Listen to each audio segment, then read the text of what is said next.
And we are live. Welcome back, everyone, to the opening of a new chapter with our mostly complete party of young bounty hunters turned survivors of a epic tragedy. In the last episode, we cut off without truly defining the consequences of what had happened at the end of them completing their final bounty after he shot the missile up into space. The effect of that was felt throughout the entire world on Edenfall. And what we're going to do now is go to a little PDF that I'm going to read through, paraphrase style, of the broadcast that came out directly after.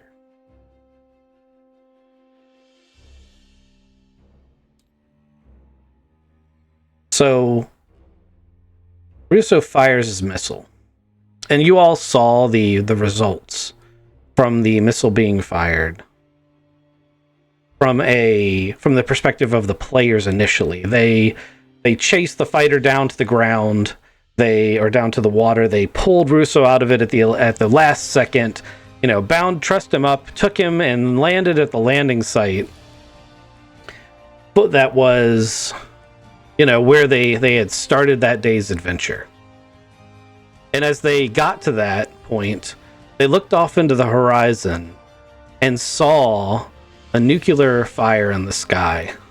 And a few minutes later, the defense station above North Rio falling from orbit into the city. It is a fireball that could be seen halfway across the world. Ash covers part of a continent. Ground quakes could be felt miles and miles away. The emergency broadcast system opens up, and there's, shocked anchors talking about the devastation and the impact.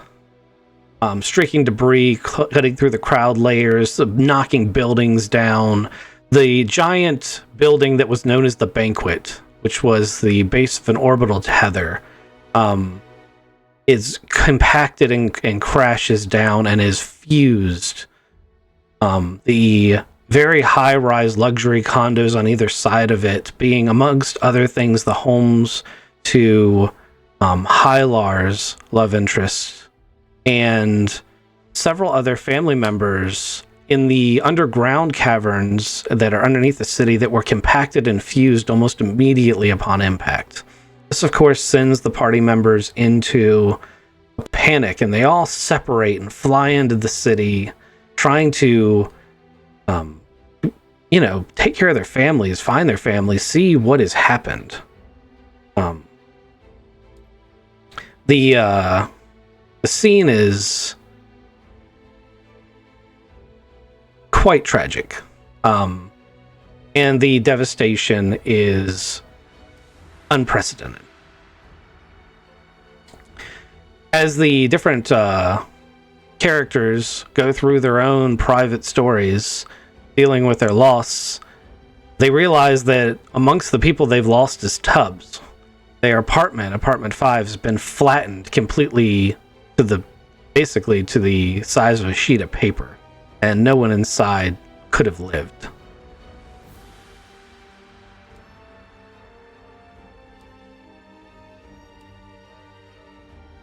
There is an ongoing orbital assault.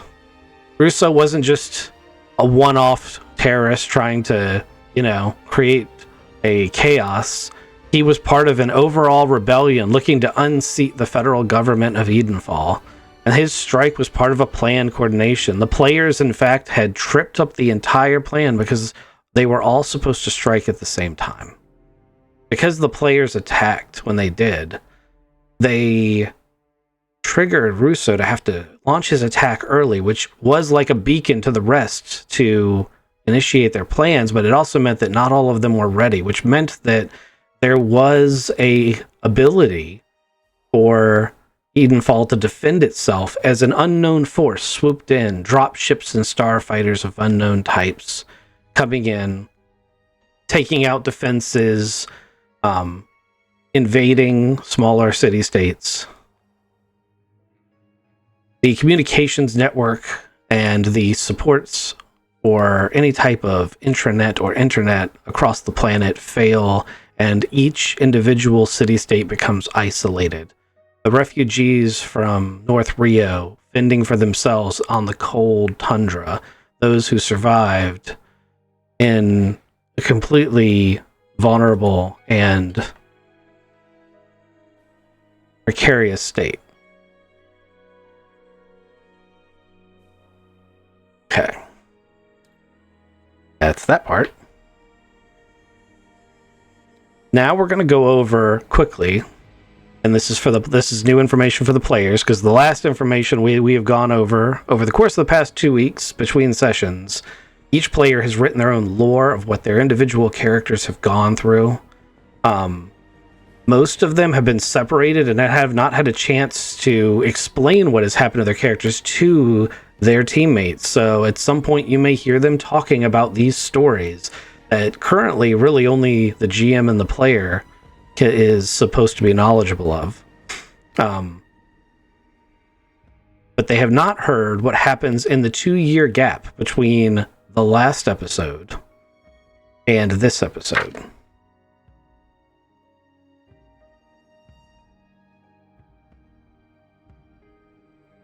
All right. So let's start with these images. I put together just a few mood images.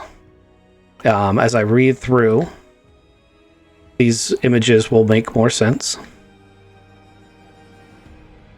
The timeline of events of these 2 years.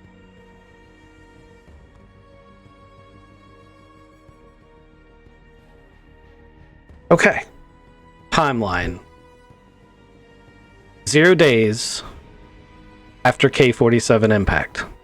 The station crashes into North Rio, and in an instant, all the lives of the residents were either extinguished or changed forever.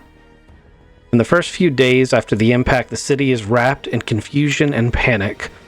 The PCs are separated for most of this early time. Hylar and Tigress, who is taken by going by her alias Calico, join a group of first responders using a Mercy-class hospice boat to hop around and move trapped civilians to field hospitals and refugee camps.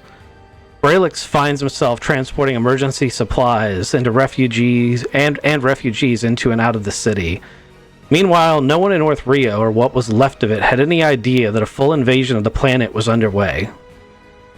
A week after the fall of North Rio, the invasion reached North Rio. Dropships full of troopers with no known affiliation arrived and began herding survivors into camps.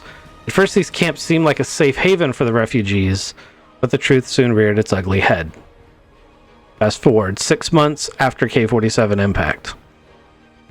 The Temple of Synthetic Unity, now going by the Unity, is taking control of orbit and most major city-states. Unity troopers herd survivors into unified city cores.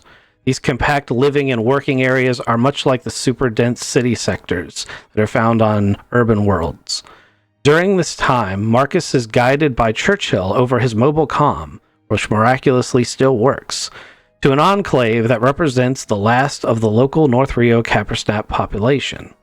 There, Marcus meets the Cappersnap known as the Goatfather. Marcus learns that the Goatfather is a psionic Cappersnap and joins him in a resistance cell fighting the Unity after the Goatfather reveals the truth of the invasion to him. 12 months after K-47 impact. In the city cores, citizens who embrace the Unity are granted better living space, luxury consumables, and treatment. Citizens supporting the Unity also receive cybernetic implants that seem to remove all kinds of sickness and injury. It is also rumored that these individuals will never die of natural causes. Meanwhile, dissidents who reject the Unity are taken to reprocessing centers. No one who enters one of these centers is ever seen again.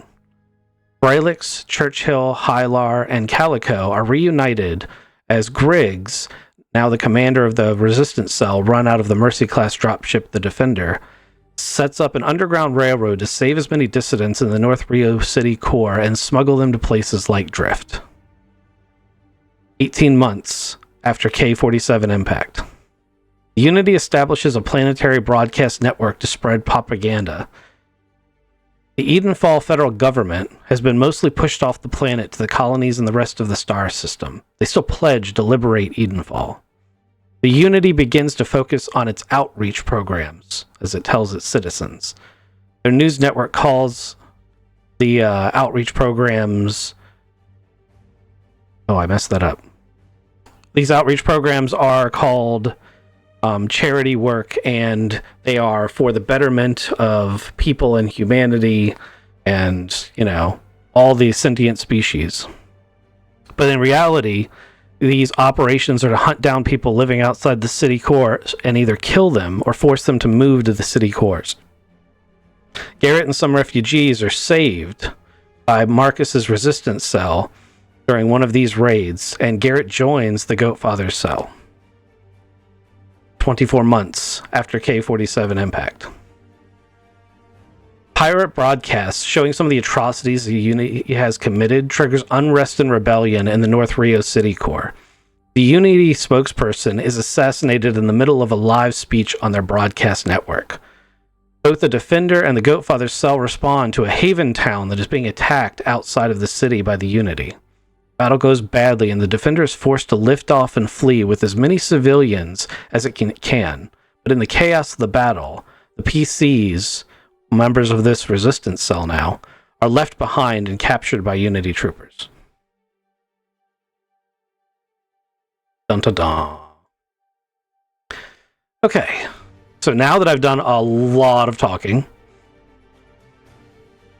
question and answer time before we get into the session.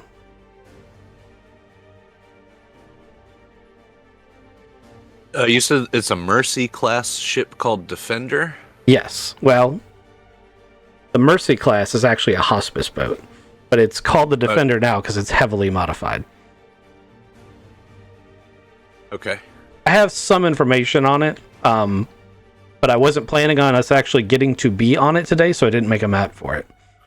No worries. I was just writing notes. And then, these city cores, are they do they have designations, numbers, or anything like that the Unity people are giving them? They do, but the one locally is still known as the North Rio City Core and is basically a ring that goes around the impact zone. So it is unique because it is different. Most of the city cores are a very close blob, but because of the impact zone and because most of the materials they used to build the North Rio City Core came from North Rio, they've actually built it in a sort of ring or halo shape around the crater. Those are good questions. Roger. Do we have any more? The Unity took over the networks. That means we don't have public internet anymore. The Unity has created its own network. The other networks were destroyed. When things start falling out of orbit and everything's being shot down, satellites tend to go pretty quickly. So the effect of what you just said is, yes, absolutely the same. But the truth of the matter is they didn't take over the network. It wasn't like it wasn't like they bought it or infiltrated it or anything like that. They had to build a new one, which is why it took so long. You'll notice that it is until, month 18 that they got the words I'm looking for. That they got the infrastructure. Yeah, the network online.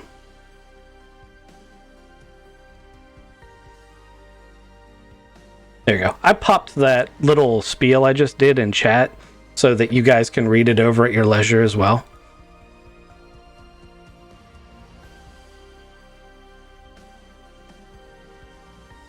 How long have we been in the hands of these Unity agents? Just a couple minutes? You don't know.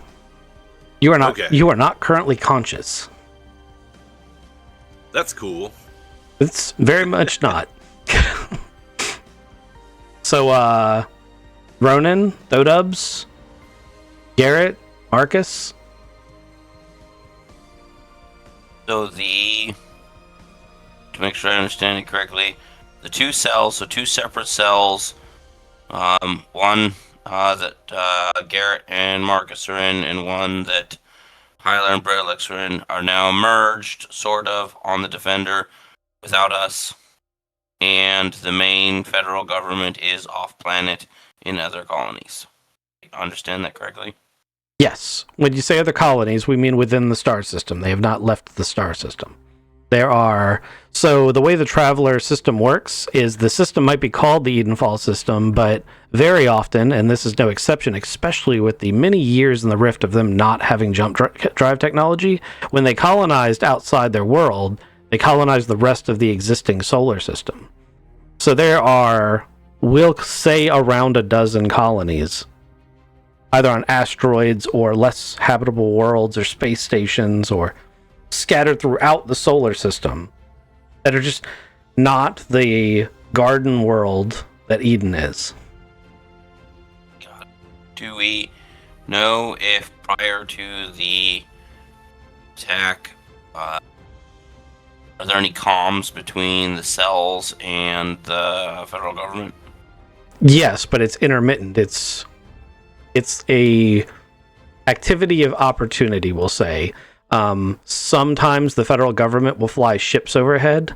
A lot of the federal government ships are what are known as planetoid ships, meaning they are carved out of asteroids, so they are very stealthy. They look like space rocks, so they can get kind of close to the planet, broadcast information back and forth. If you're really lucky, they might even be able to fire a missile to help. But they do that on a regular basis. That's actually how the resistance cells that broadcast the information of the Unity's atrocities got to do so. Was they got that information from a passing ship. Got it. Thank you. And you would know that as part of your cell. Dodubs Garrett, last call before questions. Not at this time. Just tracking what's going on. Okie dokie. All right. I'm glad story time went well.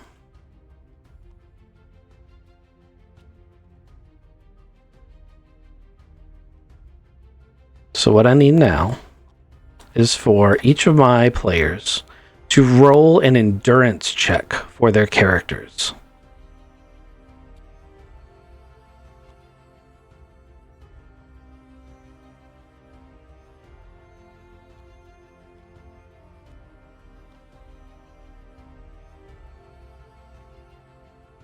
Ilar got a 9.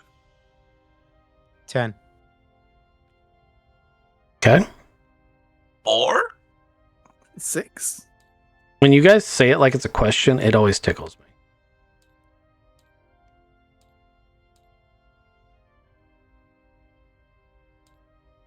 I just don't admit that my dice still hate me.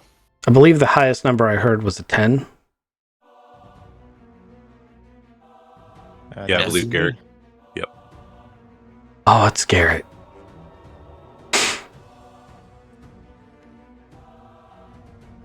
Okay, Garrett. So there is a raging battle out on the ice as you guys protect this haven town. The Defender has put its ramp down, and you've got people just rushing into the back of this thing from the town you're defending. Your party turns and opens fire. Your new friends that you've known Marcus for a few days, but beyond that, you don't really know these people as well.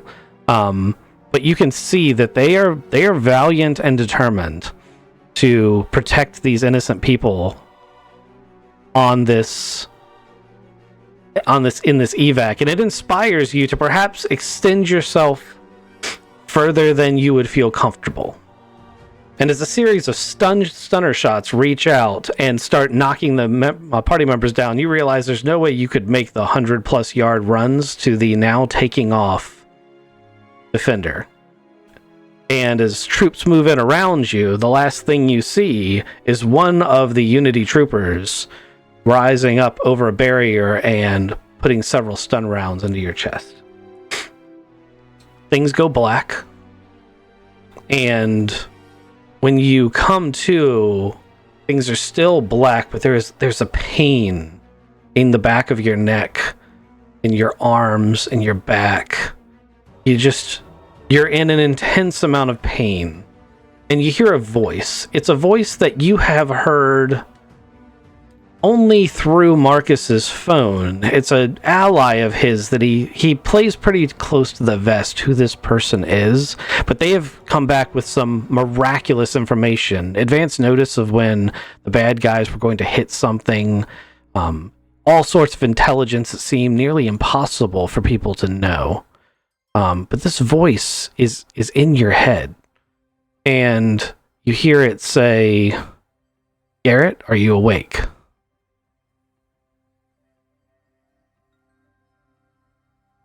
And he says no, and everybody dies. No. I'm awake. Who's this?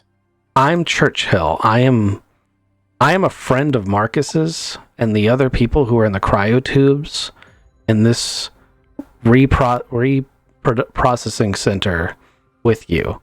I have temporarily been able to stop the intake process of you and my other friends, and I need your help because I need you to get them out of there. I know you're in a low birth tube right now.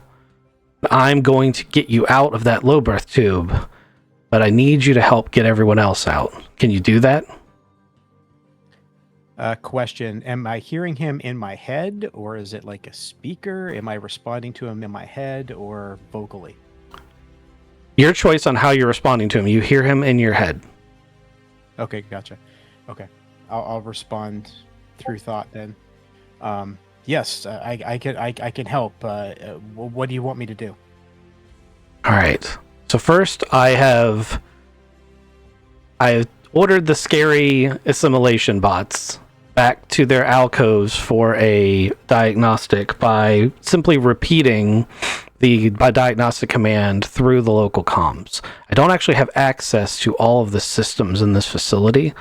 So I will be of limited help, but I'll help you with what I can. In the room with you and the other two low births are your friend Marcus and one of your resistance cell members. As soon as I pop the tube, you need to try to find the controls to open these tubes and let them out. Also, I'm going to be setting up on your HUD a timer. You have to understand that this diagnostic process won't last forever. We'll only have 45 minutes to accomplish the mission. Are you ready? Okay, all right. So, gotcha. Let's do it. Let me do it. Okay, and there's a popping and a hissing noise. And your whole body, coming out of low birth, is a sickening experience. Your stomach turns, your muscles are weak, but even beyond that, I don't know if Garrett's ever actually been in cryo before, but it's worse than normal. And you will notice as you come out of there that your head feels weird as they put your hand up to it. Not only has your head been shaved bald, but there are what can only be described as bolts along the back of your head buried in. Think the jacks for the Matrix, but only on the back of your skull.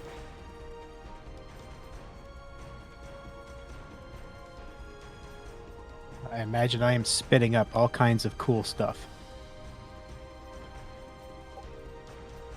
Okay. What do you do? Okay. All right.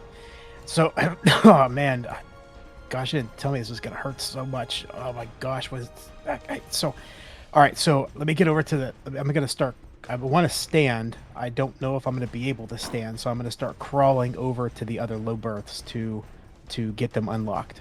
Okay. They're not locked, but they require a manual process for resuscitation. If you don't have the medic skill, you'll have to use the provided resuscitation system, which is in the middle of the room.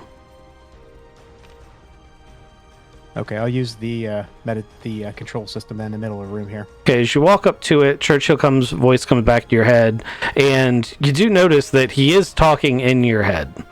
You don't have a headset on. And he says, "All right, so you take the circular panel and you hold this down and you press this," and he basically walks you through how to work the process. And Marcus, give me a luck roll.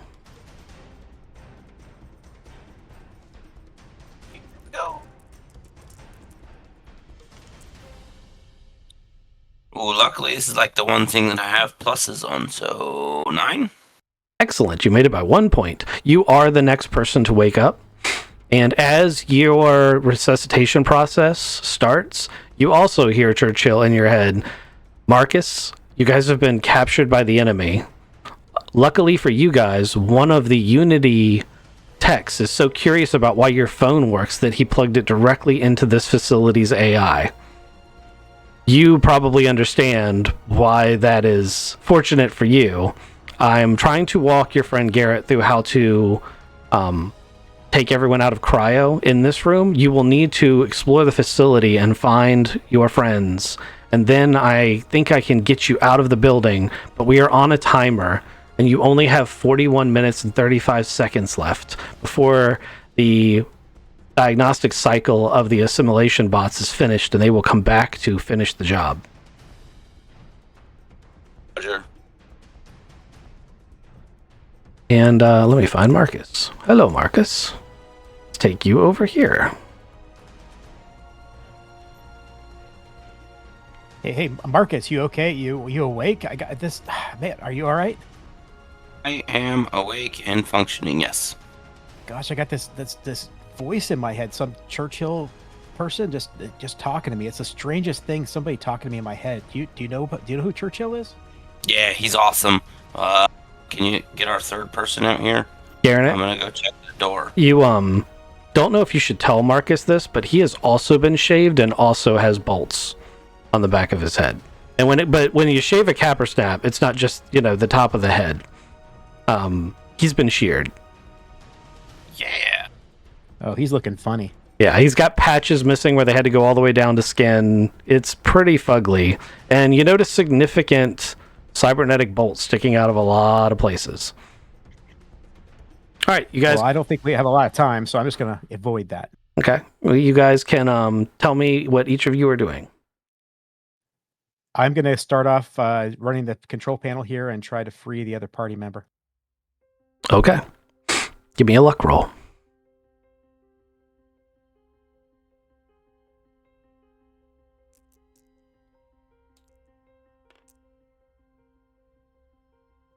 Nine. 9. That is a pass. Okay. Let's see. Who do I want to use? Let's use this one. You have 2 of these.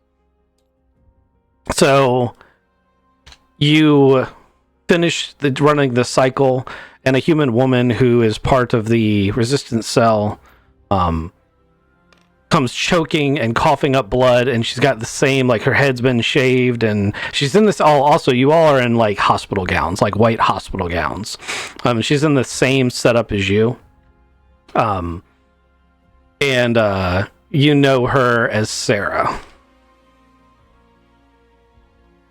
And she coughs and she's like, "What the actual hell? I thought it was dead." And then she like puts her hand to the back of her head and she's like, "Oh my god. Oh my god. Oh my god." And she starts like panicking. She's like starting to freak out. All right, Sarah, calm down. We got to get out of here. We're on a clock. We have to move. Marcus and I are here. He's over to the door. We're getting ready to take off, but we got to go now. Roll me And I'm going to make it easy because you got a brand new skill set. Roll me a persuade social check.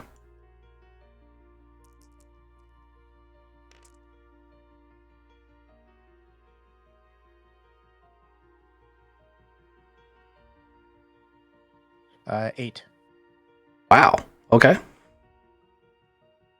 Well, that's why you put all the points into it. Well, that was a natural 8 too, but Well, no. If it's a natural 8, then... If it's a natural 8, then it'd be a lot more, because you got a 2 in social, and you've got a 1 in persuade. No, you're right. So yeah, we're higher than that. Math's real hard, yes. No 11. Yeah. Okay. It is. Hey, I just woke up. I got a bunch of phlegm coming out my throat here. It's gross. Okay, so you do manage to calm Sarah down, and she sort of goes into a semi-catatonic, like 1,000-yard stare, but she doesn't freak out or scream. So you're going to take that as a win. Marcus. I'm gonna check the door, see if it's unlocked. Ooh, the door is locked. The entire facility appears to be on lockdown from what you can tell from this one room. Other than the controls for the actual cryo tubes, all the monitors and everything have like a lock screen enabled, and the lights are that red that, oh my god, sci-fi bad things have happened. Does the door have a mechanical? Can I pick it, or is it like an electronic lock that there's no way I'm picking it? So it is primarily an electronic lock. However, because you are super sneaky, that most electronic locks do have physical backups buried in the door somehow. You just need to find a tool to take it apart. Hey, Garrett and Sarah, let's look around, see if we can find some tools so I can get this access to the door so I can unlock it for us. And if we see any sort of weapons of opportunity, anything useful, again, we're on the clock, so let's do this fast. And I'm gonna start looking over here at this table thing. Okay. I'll start looking at the table over here. I just also, while we're doing this, I want to ask Churchill in my head if he's able to help us with the door. No, I know that you're new to my abilities and restrictions. However, direct intervention like that is not something that I can do. I can tell you if someone's around the corner, but I can't open the door for you.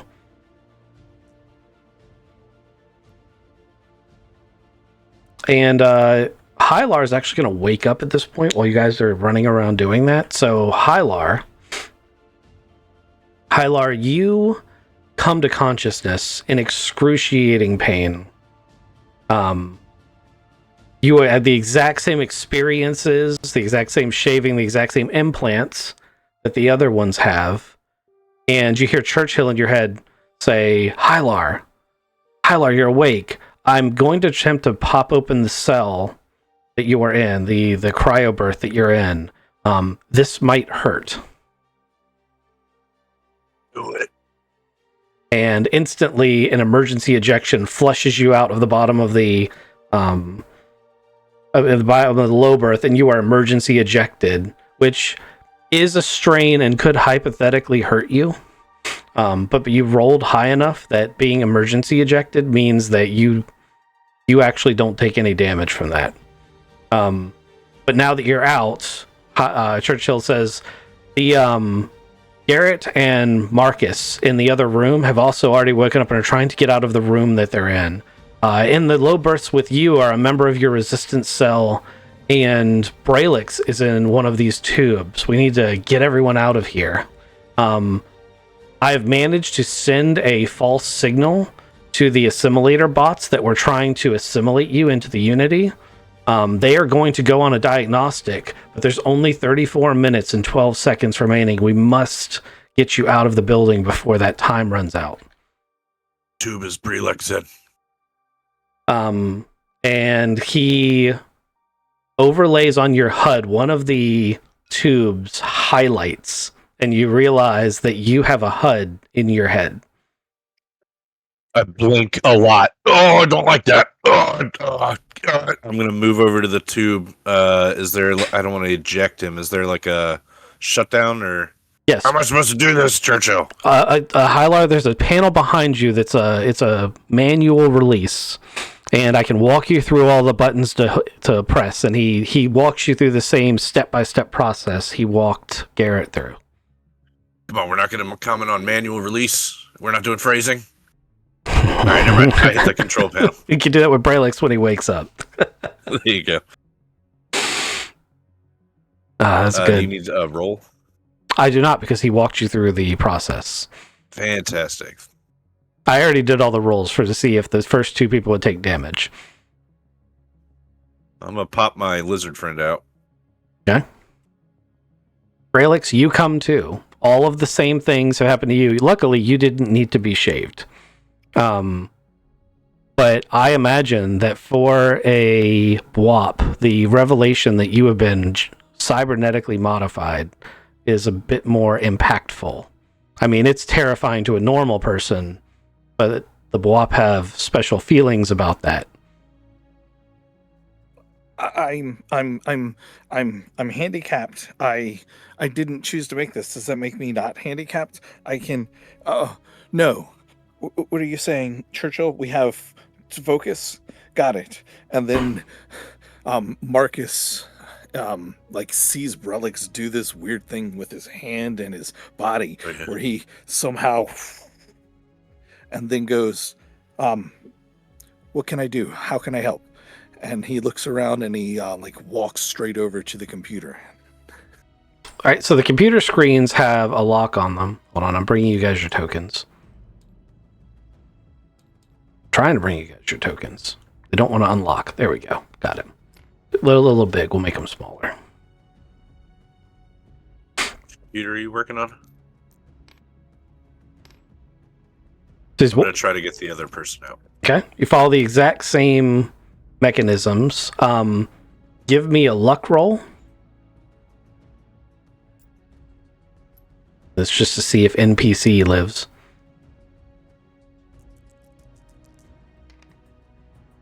That's a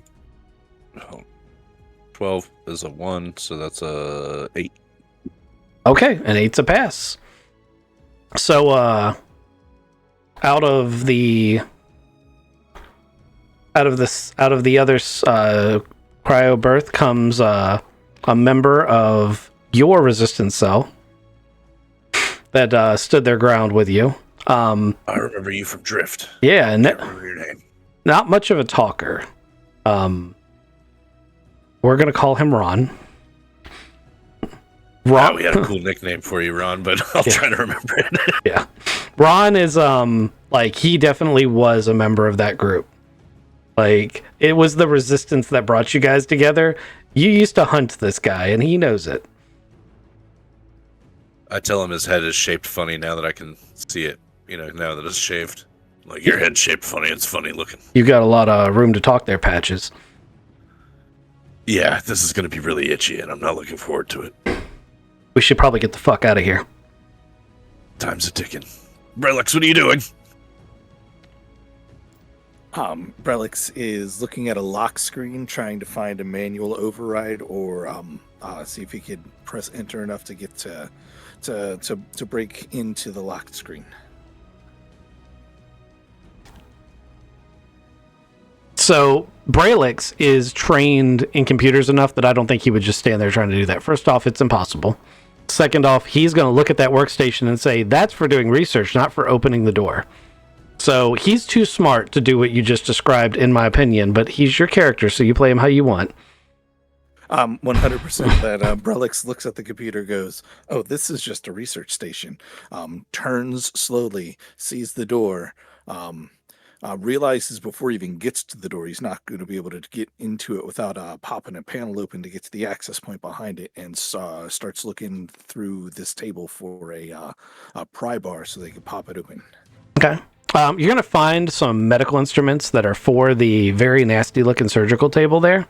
But you're also going to find a medical data pad and cable, which for you might be a much more deadly tool. Relic sees all of the things, picks up the medical data pad, the cable, and then goes, Hylar, rip the side panel off. I need to get to the access port behind the electronic lock, or behind the lock. It's to the right over there. You got it, boss. Okay, flipping over here to Marcus.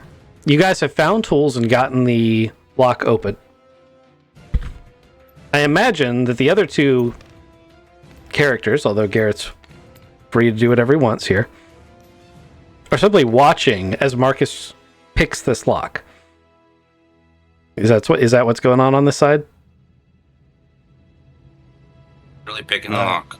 Yeah, if he's got tools and he's picking the lock, then I am awe and spellbound. Okay. Improvised tools will give you a -1, but you may make a dexterity deception check to pick the lock.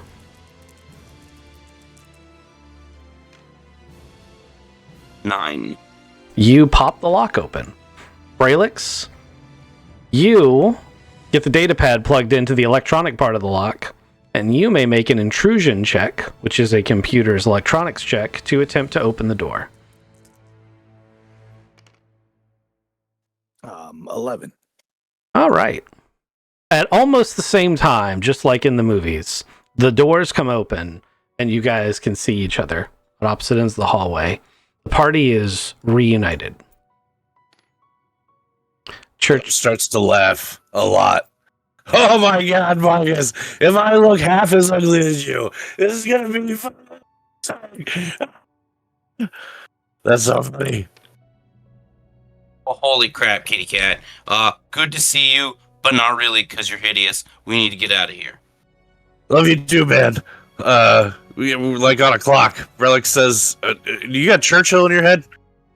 Yes, you all have me in your head, and I'm not going anywhere.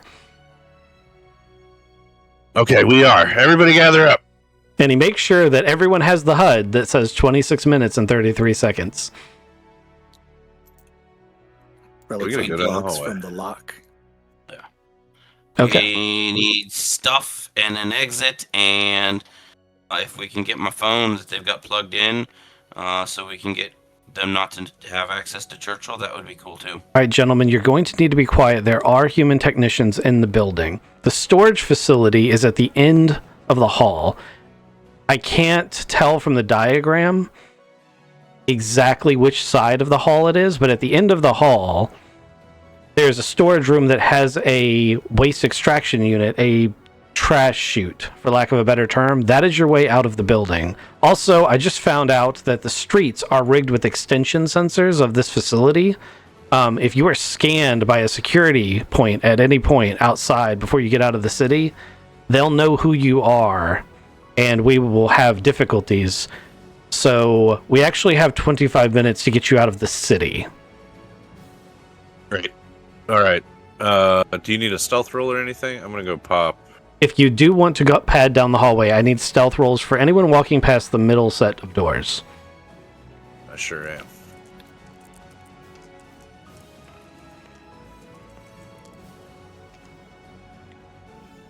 Nine for me. 9. I got an 8.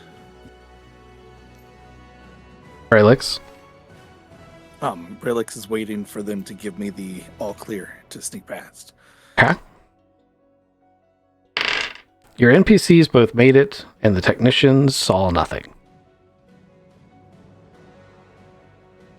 None of the doors have any signs or anything over them. No, they have barcodes.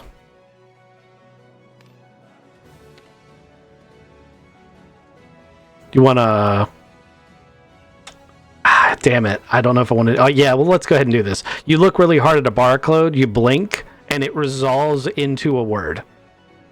The one directly in front of you says storage and confiscated items.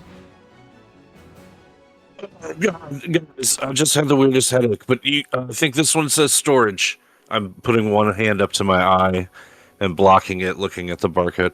Do you guys see it, Marcus? I think this is it. Sweet, let's do it.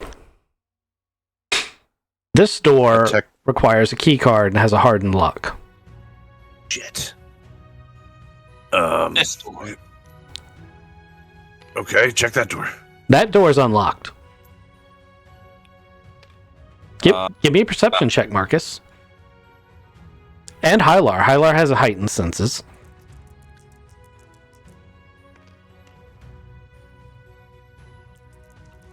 Nine. You can hear voices talking inside that room. All I right. don't have We, time to kill people. we need a key card. The door's unlocked. We slam it open. You take one, I take the other. You got your stabby claws, I got my horns. Works. Pop it. Open the door and smashing through it like it's gonna be fun. Okay. Well, we're going to use the initiatives you've already rolled. And the bad guys, because it's a surprise round, will go at the end of the round. 2 cybernetically enhanced Unity techs are poring over, amongst other things, Marcus's cell phone, which they have plugged into that terminal. They are very surprised to see you. Which one of you wants to go first? If we're going off of that, it's me. I will come in to the right and claw this guy. Okay. If he's like pouring over the computer, I come up behind him and try to like get him in the neck, Oh, you want to try to sneak in, even though you guys popped the door? All right, well, first off, let me see if they turn when the door is opened. It's possible they don't see you. That's a 3. They're very engrossed in their work. Go ahead and give me a stealth roll. It's going to have to be a pretty good one. Snake Eyes on the stealth roll. That's okay. Yeah, so you're in a hospital gown, and it makes that swish noise because it's made out of like tissue paper, like the disposable Right. kind, and that draws the attention of both the guys, who kind of make like an electronic screech as they see you, and they both lunge towards you at the same time. What would you like to do? I'm gonna still go with my attack. Okay. Is this going to be a unarmed natural, or are you going to try to grapple? I said it was my dew claw, so it's unarmed natural. Okay, go ahead and roll it. Oh, that guy rolled Snake Eyes, so he's not going to be able to do anything to stop you. All right. 8 total. Okay, roll your damage. If I remember right, I think the dew claw is just 1d. It's 1d. You can get a coating that gives it like a AP. It's that plus my strength. 3 damage. Okay. You hurt him, but he's still wailing on you. You basically rip one of his cybernetic arms off, and he doesn't even seem to be experiencing pain. Roger. Okay. Marcus, I hope you kill the other one. Quickly, too. I'm gonna charge in and full speed slam into the other guy. Okay, do it. Is it a grapple or a natural attack? Natural. Yeah. Also got an 8. Okay, roll your damage.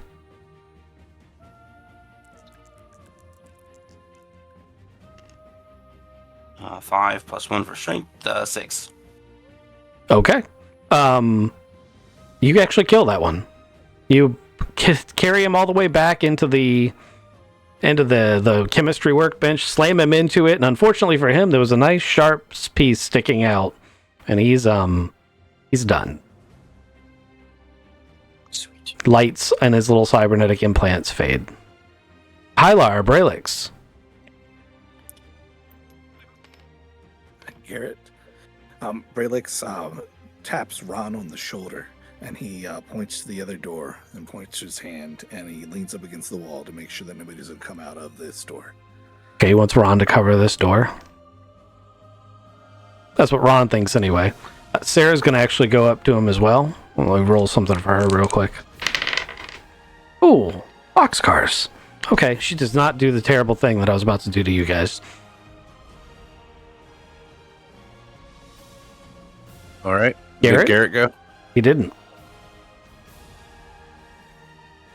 If I'm good to go, then I'll go. Yeah, you're good to go. Copy that. Okay, so I kind of peek in around the corner. I see the action going on here with Marcus and Hylar. I see Hylar who kind of got his dew claws into this guy. I'm actually going to run around the corner, charge, and do a gut kick on this guy. Okay. So that's a unarmed attack? Correct. Okay.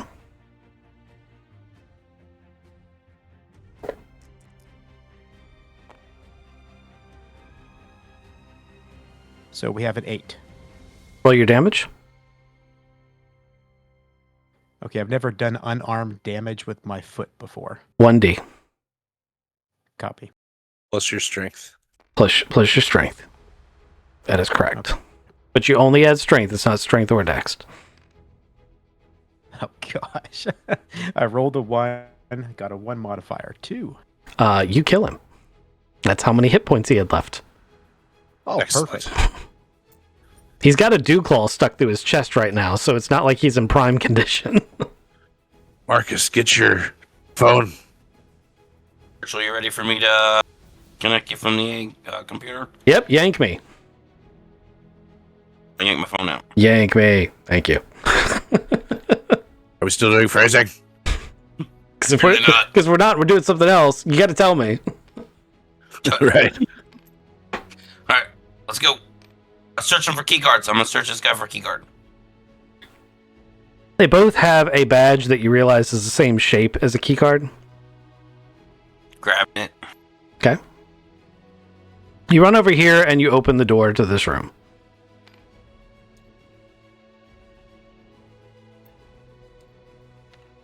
As you open the door and you guys start looking through this area, there's just boxes of stuff in here. There's a fabricator in the corner with a box of raw material ingots beneath it that's been disassembling stuff into raw materials.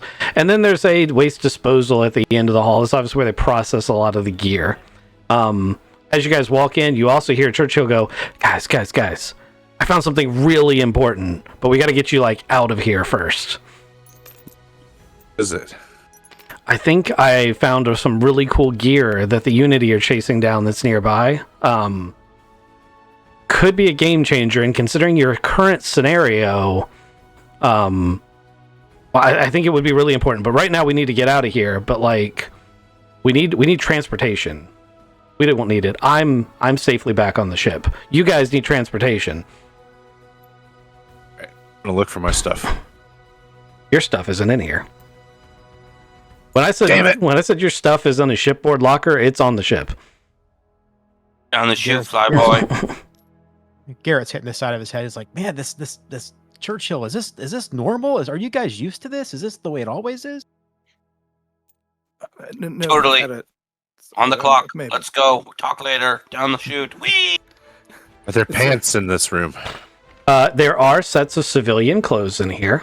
There's enough stuff for each of you to put together the standard outfit that a resistance fighter has. Basically, the stuff you would have had on your person before you went on this thing. I'm looking for the card now. Just give me a second. Just don't want to be running around in a hospital gown. That is a grand idea because you might draw attention doing that. So I feel like that's a valid thing, that you did a good job. Question is can I find the card in a timely fashion? In time, yeah. All right, Take garbage chute. I push Garrett through the garbage chute. Is the only thing you're looking for clothes? Okay, I guess the That's- answer to that yeah. is yes. Yes. Hats. Get dressed real something quick. for an improvised weapon, possibly a club or I don't know, something. You want to stop while they're going down the chute to get an improvised weapon?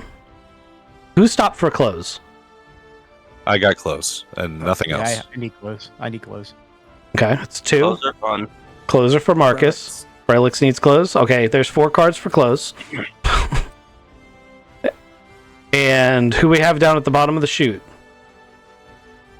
After I get dressed, I dive after Garrett. Okay. So I'm at the bottom. These two get dressed as well.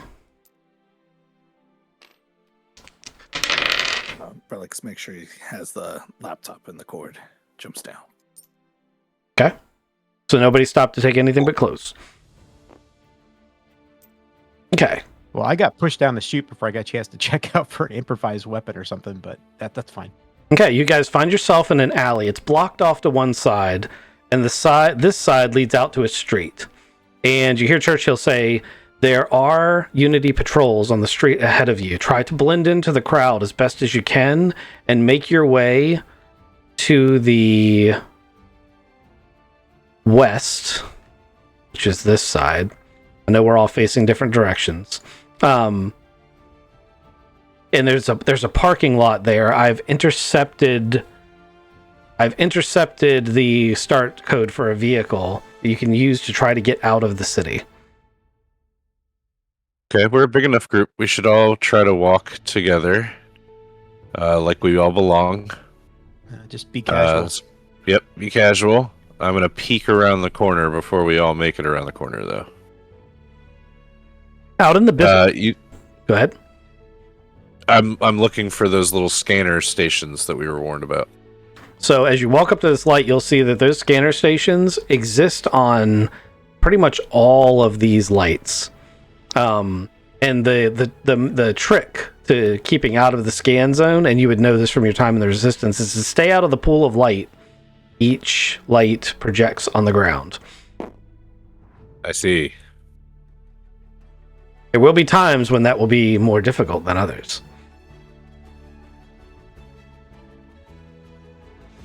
All right. I warned the other people about these scanners, and I'm gonna try to skirt the area and still look natural. Okay. You guys can blend in relatively well now that you're dressed again. Because for a minute there, that was going to be hilarious. It's a crowded street, and there's various different types of people here. The people who live in the city centers willingly have accepted that they are under the authority of the Unity. They are an oppressed people, but they don't have the will to fight. So, and some of them might even be true believers. The problem with you is that you don't know who is sympathetic to your cause or who isn't. So what you have here is what looks surprisingly like a normal street in a city. I motioned for the other guys to come on. Okay. The NPCs are going to tag along. They're going to do a good job of staying with you guys. Whoever has navigation may attempt to pathfind their way through these lights. Relixel.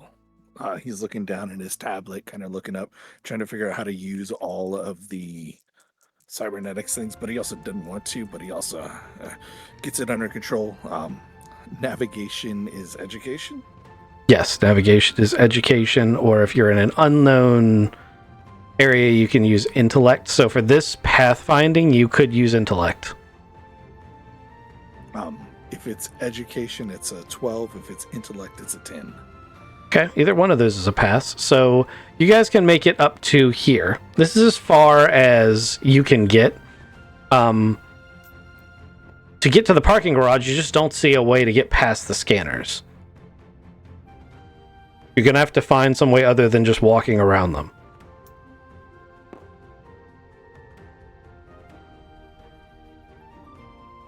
There are enough people milling around that you won't look too suspicious here, but acting casual will only get you so far if you stay here long enough. I say we keep on walking at a steady pace. We don't want to go through the scanner, so let's try to blend a little bit. We'll stand on this corner. Brelix, what can you do with that data pad?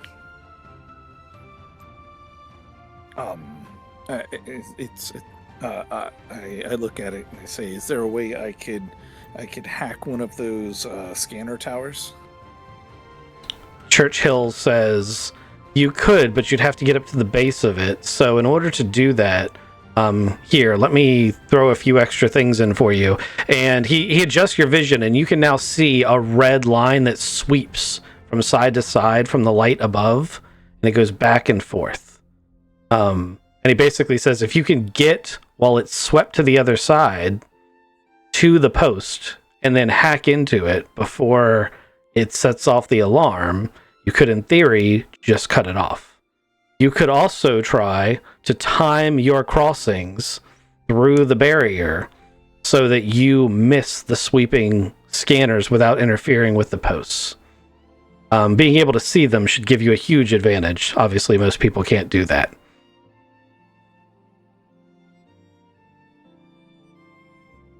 We can go on the other side and just cut in between to the back of the alley there that we can see down here. Instead of trying to sprint across in front of these guys, we can kind of stay along the building and cut it in the back. But we've only got 7 minutes, so one way or the other, let's do this. That's a great plan. Relic starts following Marcus. All right, I'll come along.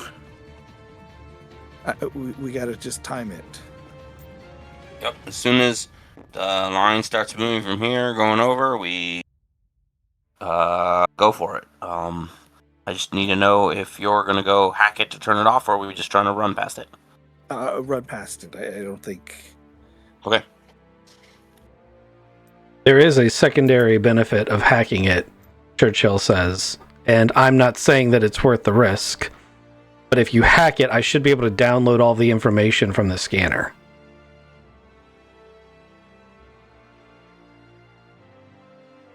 Your call, Brelix. Relics runs the mental math and says, "I want to help Churchill. Everybody try to make it past, and on the last time through, I will try to hack it." To be clear, I don't need that data, but it would give you data about people who are in the city. Let's do it. Okay, who's going first? So this is a dexterity check. It's a athletics dexterity check. It is your coordination and timing of just beating that sweeping line from one to another. How are you and Ron go, then Garrett and Sarah go, and then I'll go with Brelix. And if I have to, I'll grab him and pull him the rest of the way. Sarah says, "Wait a minute. I should stay with Bralix. I'm a computer intrusion specialist. I should stay with Bralix and help him. Two of us Roger. might be able to get through faster." Okay. Sounds good. I'll go Yes, I first. do. I'm gonna wait for the scanny bits and then walk Alright. in the blind. Okay, give me your roll. Yeah. Okay.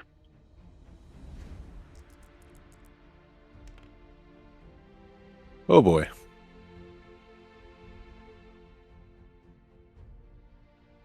I got 5. Okay. A 5 doesn't even remotely cut it.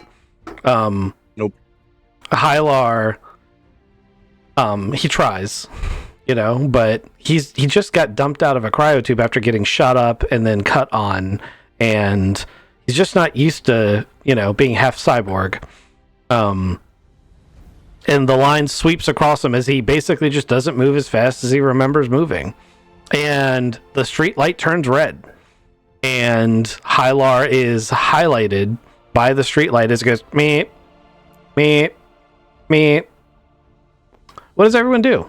Combat time. Run away. Go for the car. Okay.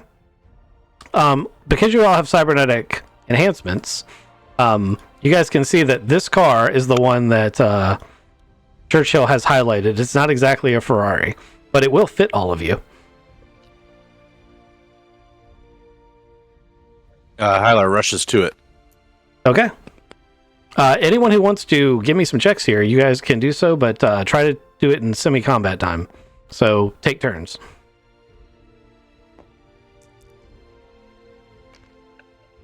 You want another dex check from me or somebody else? No, you're fine. It's not as much about dexterity as it is like endurance or athletics, because they need to sprint or do other things. I mean, you guys can do whatever you want, but you're unarmed in civilian clothes, and there's a tank.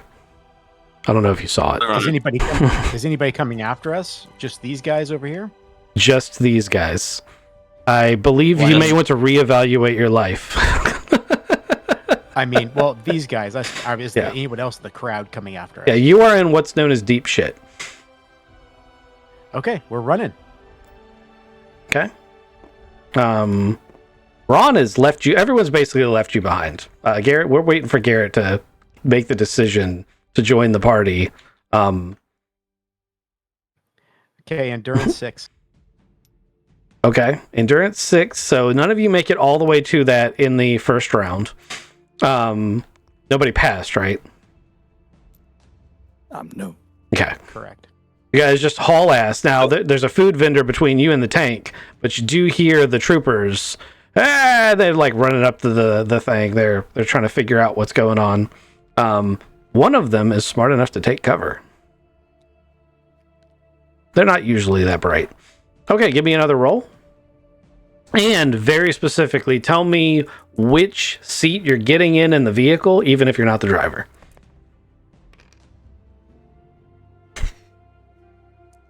Ron and Sarah are getting in the back. 12, backseat. Okay. I got a 4. I'd like to be in the shotgun seat. Okay.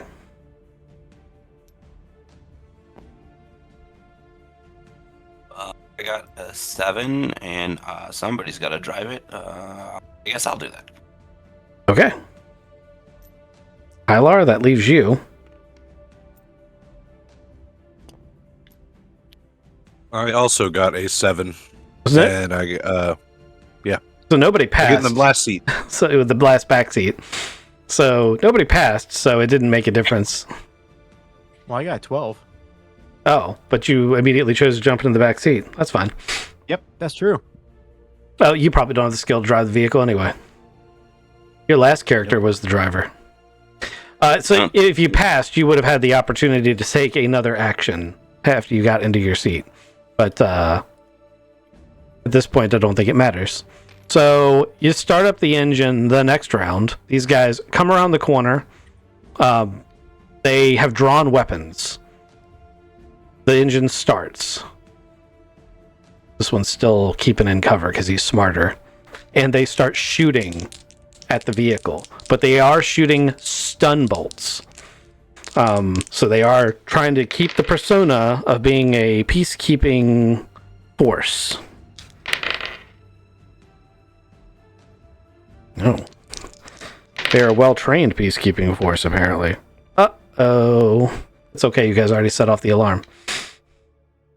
So you guys did run out of time, but the alarm's already been set off because you guys walked through the scanner. I need... Well, let me just roll it on this side. So this one is 1, 2, 3. That is Ghost. This one is 1, 2, 3, 4, 5. That's Kizik. And this one is Ronan. So each of you are going to take a stun shot. Yay! That stun shot is going to do 5 damage minus the soak of the BDUs you put on.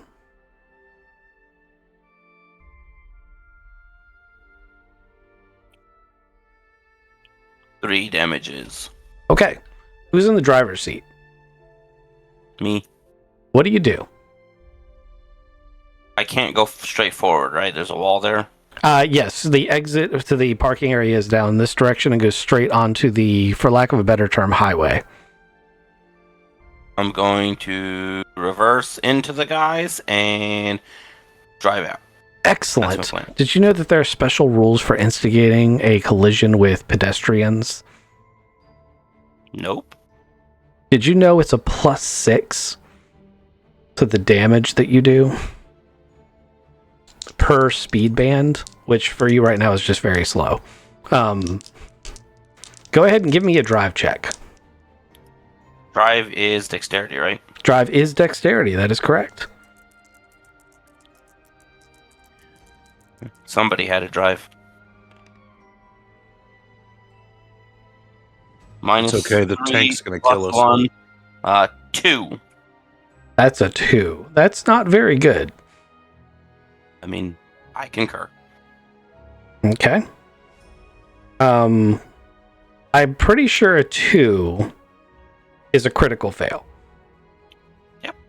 Would someone like to bail him out?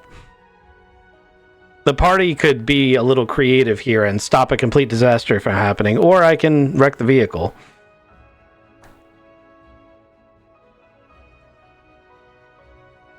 I Well, would I like think to the- intervene. Yeah, we got stunned.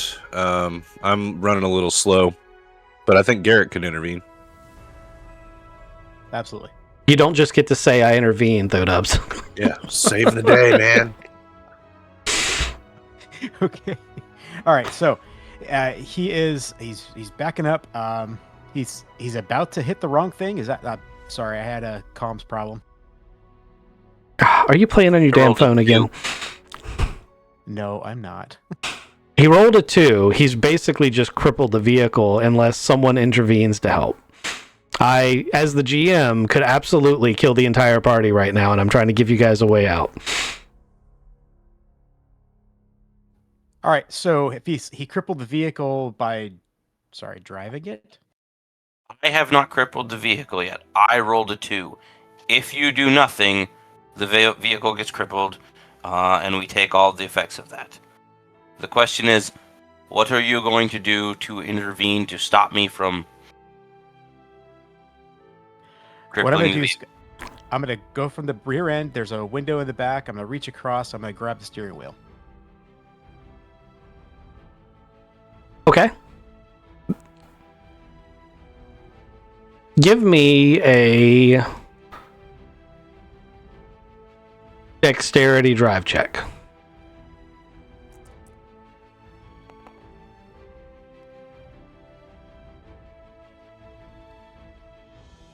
And that is a 4. Okay. All right, so the vehicle careens backwards.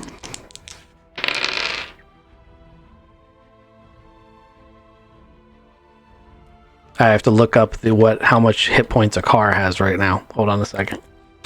I think it's 6, but I'm not positive. Traveler books. Book.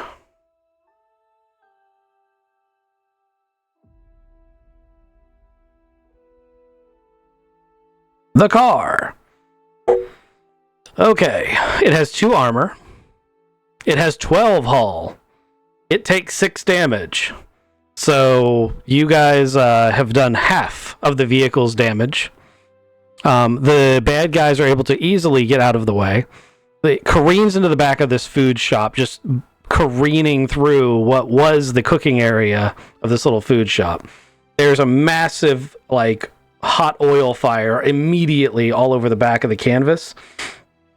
And Sarah and Ron are burned by the hot oil that is engulfing in flame as it enters the back of the vehicle, and there's suddenly a little bit of an inferno back here. The guards are going to attempt to disable the vehicle or board it. And that guard is not going to succeed. And that guard doesn't succeed. And that guard doesn't succeed. Well, look, the dice work both ways. Anyone in the vehicle who has not taken a turn may take this opportunity to take a turn before we go to the top of the next round. Me driving the- counts as a turn, correct? You driving counts as a turn, and Thodub's intervention counts as a turn. So it's got to be Ghost or Kizik. Roger. As this guy tries to board the truck, I'm gonna reach onto his belt and pull one of his grenades. Are you going to pull the pin or the whole grenade? I'm gonna pull the whole grenade. Okay. Give me a... Are you trying to be stealthy about it? No, not at all. I don't care. Okay. Shit, give me like a dexterity unarmed check. It's pretty good. It would be a 12. 12. Okay. Eesh. Yeah, that's good. You can absolutely have a grenade. Let me give you the grenade he would be carrying in this quote-unquote peacekeeping scenario. Here you go. Where are you at? There you are. All right. Relix. Anything? How futuristic is this car? It's not. Okay, that hurts me a lot. I was really hoping you'd say it's really kind of futuristic and it's got like a drone interface and I could plug my little tablet into that. It's an electric car. Well, it's an electric truck. It actually looks very similar to that. The only difference between the two vehicles is that it runs on electric that's powered by a hydrogen fuel cell, because that's the common fuel that's available here. Cool. Can I, like, trying to fight my things, give a navigate to, like, point us in the right direction and try to put that on Marcus's HUD? Can you that assist help? the driver? Yes, absolutely you can assist the driver. Would you like to do this as a task chain, or would you like to do it as a boost? Task chain. Go ahead and roll a navigation roll, please. That is a 8. All 9 plus 1. Okay, so Marcus, take a +1 and go ahead and roll that drive check again as they've attempted to board this vehicle.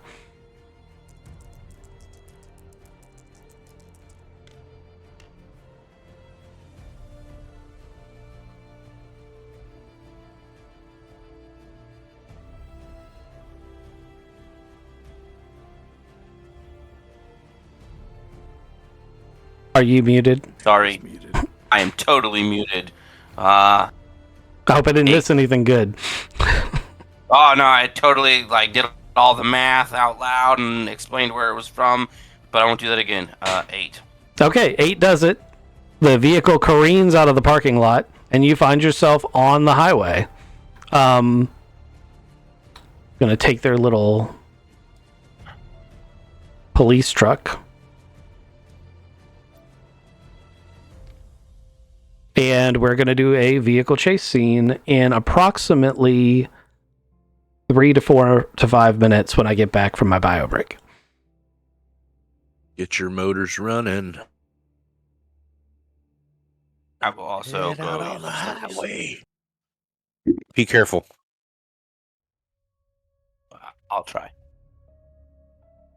Most incidents occur in the bathroom.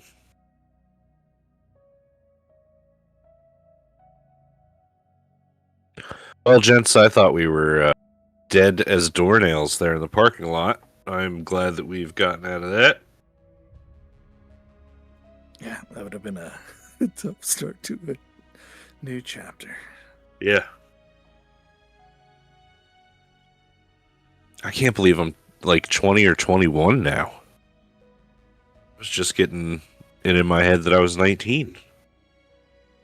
18 to 19. Yeah, overwhelmed by all of the thoughts caused the destruction of a planet. Yeah. I don't know about you, but I've changed. Did you see me calm myself down? I did. You did some like weird handy thing. Yeah, you gave me a manual release earlier. I don't know if I heard that, but that really helped. I mean, if we're going to keep doing phrasing, we need to just say it now, set it as a rule. I love rules. rules and phrases, I'm all for. Do you think we ever down and talk about our past, lament not getting Russo in time? Yeah, all we needed to do was go to the government and say, "Hey, please drop an orbital bomb right here." But even then, it was a coordinated strike. There would have just been 11 coordinated strikes instead of 12. Yeah. Yeah, that's true. I have survivor's guilt. It's kind of tough to, but we're trying hard. We're part of the resistance. We're fighting, and we're going to save the planet, right? No, I not don't right. know if Yes. these idiots are worth saving anymore. This this little city group is filled with people that are just so happy to be unity. I mean, being ignorant to the fact that you're being controlled is not happy. Hey man, I don't know if I told you this, but you got bolts in your head now. I know. I can see in multiple spectrums, and I pretty sure I could probably think in your head if I figured it out the right way. But that's a cybernetic implant, and you're not supposed to get those unless you're mentally incapable. But I didn't want to get them, so it's probably for the best. I don't know. Can you pull them out? No, that's brain surgery. Wait, they did brain surgery on me? On you? Yeah, and me, yeah, and Marcus and Garrett. It's so weird looking over, seeing a cryomorph, and it's not Tubbs. Do you think Garrett's gonna get as many mites as Tubbs? Do you think he's gonna smell better than pizza? Yeah, he doesn't smell like pizza now, but we were naked. Yeah. Yeah, that's a good point. Smelled like that blue goo. Before we welcome him in permanently, we should probably ask him what his deal with pizza is. Definitely. Who else took a bio break? Is everybody back? All right, guys, I'm back. I guess the answer to that is yes. Sweet. Because before you take a road trip, you're supposed to take a pee. So that's what we did. Just out the back. Yep. I was also really enjoying Braylix and Hylar's conversation there. So, blue lights, woo, woo, woo, and a giant laser turret on the back of a vehicle that is currently chasing you guys. It seems to be some sort of hovercraft. You're not sure if it's a G vehicle, proper hovercraft, or what the deal is. What you do know is that it doesn't have the problem of friction on the road in the ice, and yours does. You are headed down the highway towards the emergency exit. There are lights and sirens, not just from this guy, but you can hear them in the distance from other things. As you go underneath overpasses, you can tell they're scanning the vehicle. Like, it's definitely a Big Brother state in the city core. So if you guys have a tactic or a plan, let me know. Otherwise, we'll proceed straight to drive checks. I'm going to focus everything on driving because I'm not good at it. Okay. That seems like a good plan for you. I want to make sure that Sarah and Ron are their fires are put out because they were splashed with some grease earlier and some stuff got caught on fire. So I'm trying to smack that all down so they're not on fire anymore. They are not on fire, but they are burned, and they probably won't appreciate you smacking their burns. But no, okay, they're not on fire. They're not on fire though. The back of the vehicle is a little toasty from the oil fire, and that place is definitely going to burn down. Brelix is pulling up road maps and is looking for a thing that he doesn't think is scannable, and is like a little hidey hole to go try to hide. To hide. So you're not looking to exit the city. Oh no, that's what we're supposed to do. Exit. Totally leaving. Straight out of the city. Then I'm looking for the fastest and straightest path out the city. I'm torn. Maybe I shouldn't have said anything. I should have let your party members intervene there. Because they probably wouldn't have, and then I'd have a lot of fun. But then you guys would have been wiped out, and we'd be starting a whole new characters. Oh no. Intervene. I'm going straight out of the city. Okay. So we're going to do this check again, where Braylix is going to do a navigation check, and then you are going to make your drive check. Hylar and... Well, Garrett's already said he's trying to take care of the two people in the back. He's not a medic, so I'm not sure what you're going to be able to do for that, but you can try. Hylar, what's your plan? My plan is to see how this drive check goes. I've got the grenade readied. It's my only form of defense, and I think I'm going to try to... It's not necessarily out. your only form of defense. Well, yeah, right now, though, I'm kind of in a single-track mind. Can I scan the police vehicle to see if there's a place where I could lob this grenade, do most damage? Okay, So it's you want to concentrate to see what you can find out about the police vehicle by scanning it. Yeah. Okay, all right. Give me a luck roll. You don't really know how to do this. You're just trying to will it to happen.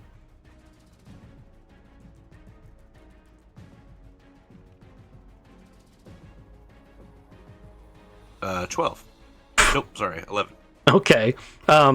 You concentrate on it, and Churchill's like, "What are you doing? You're gonna pop a blood vessel." And you're like, "I'm trying to scan the damn vehicle." And he's like, "Why didn't you say so?" And he just in a full schematic of like every exploded part of the vehicle, and it's really weird because like you can see what you can actually see with your biological eyes, but then there's like a second stream of vision and consciousness that's showing you every single part of the vehicle, including potential places where you could stick a normal grenade. One of the problems you're going to run into is you have a riot grenade. It shoots rubber balls. It is not going to be effective against a vehicle. And as you start thinking that, the hatch on the top that you can enter in or out through highlights. And you realize that if you could get the grenade inside the cabin, it would actually be super effective. Excellent. Of note, I feel like you got a 12 on your roll. Because a 12 luck is +2, not +1. Yes, you're right. It is a 12, yep. Thank you for calling me that. Or telling me that. Yep. Alright, well, this is very weird having the heads-up display. I don't like it. I'm blinking a lot. But I'm going to ready, like a shot-put thrower, the grenade to toss, hopefully, into that... The hatch is closed. Is the hatch open? Yeah, Okay. The hatch is closed. I was about to say, that's obviously I did not tell you that right. It's highlighted because that's how you would get it in there. But you're not going to be able to just throw it in there. Yeah. This is going to require a kitty maneuver. So, Braylix, you finish your navigation roll? Navigation rolled an 8 + 3 for a 11. Amazing. That's awesome. So, a +3 to Mr. Marcus's roll.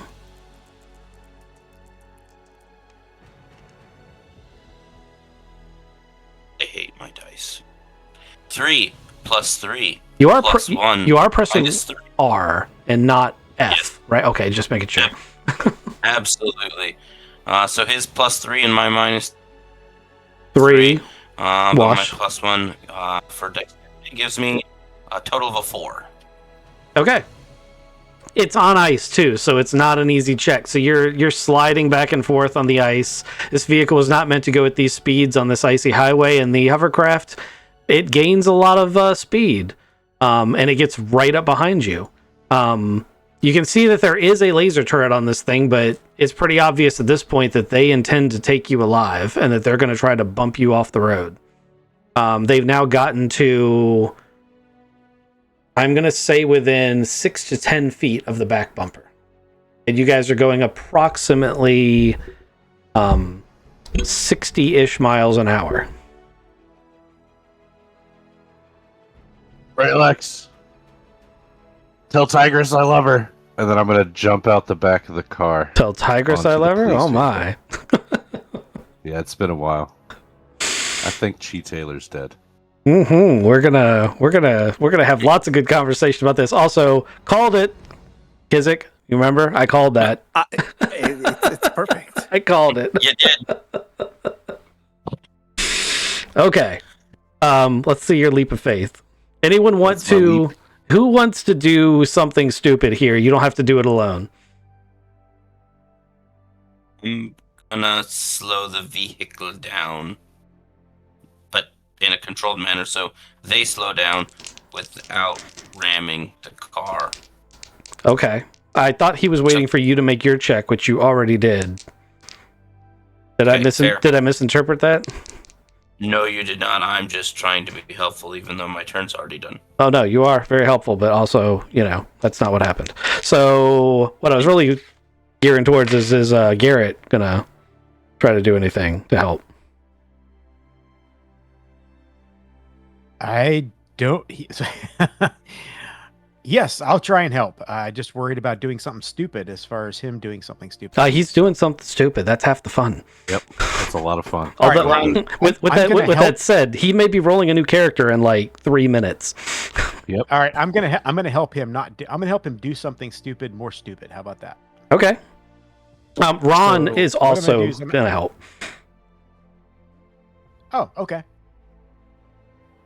So I'm just gonna end up again trying to steady the wheel for him, trying to make sure that he doesn't, kind of tell him, "Hey, look, don't do what you're trying to do." Oh, you're trying to help the driver. We've already got a task chain going for the driver. The driver's also already made his roll. The person doing the stupid thing is Hylar jumping off the back of the vehicle. Oh, I missed that. Okay. Yep. Sorry. Jesus. I'm gonna actually grab his shoulder and actually pull him back into the vehicle. We want him to jump out and shove the grenade in the thing. What are you doing? Yeah, what are you doing? Are you paying attention at all? What, you want me to give him an extra push? I thought he's doing something stupid, which is jumping out of the vehicle. Yep, that's what I want to do. You could absolutely give me another push, or I don't know, open up the back canvas for me a little bit more so I get a better jump, or put the tailgate down so Put it's down the easier tailgate? for me to get back, or tie a rope around me so that I can come back. I have no idea. There are 100 Look things you around can do. The rope thing is a genius idea because you haven't actually thought through how you're getting back on the vehicle yet. Nor have we actually looked what's inside the vehicle. No, that we're no, driving around. absolutely not. Yeah. Come on, Garrett, be better than Tubbs. All right, so we're gonna drop the tailgate and make sure that you're actually lined up correctly, and kind of steady you before you jump. Excellent. Take a boost.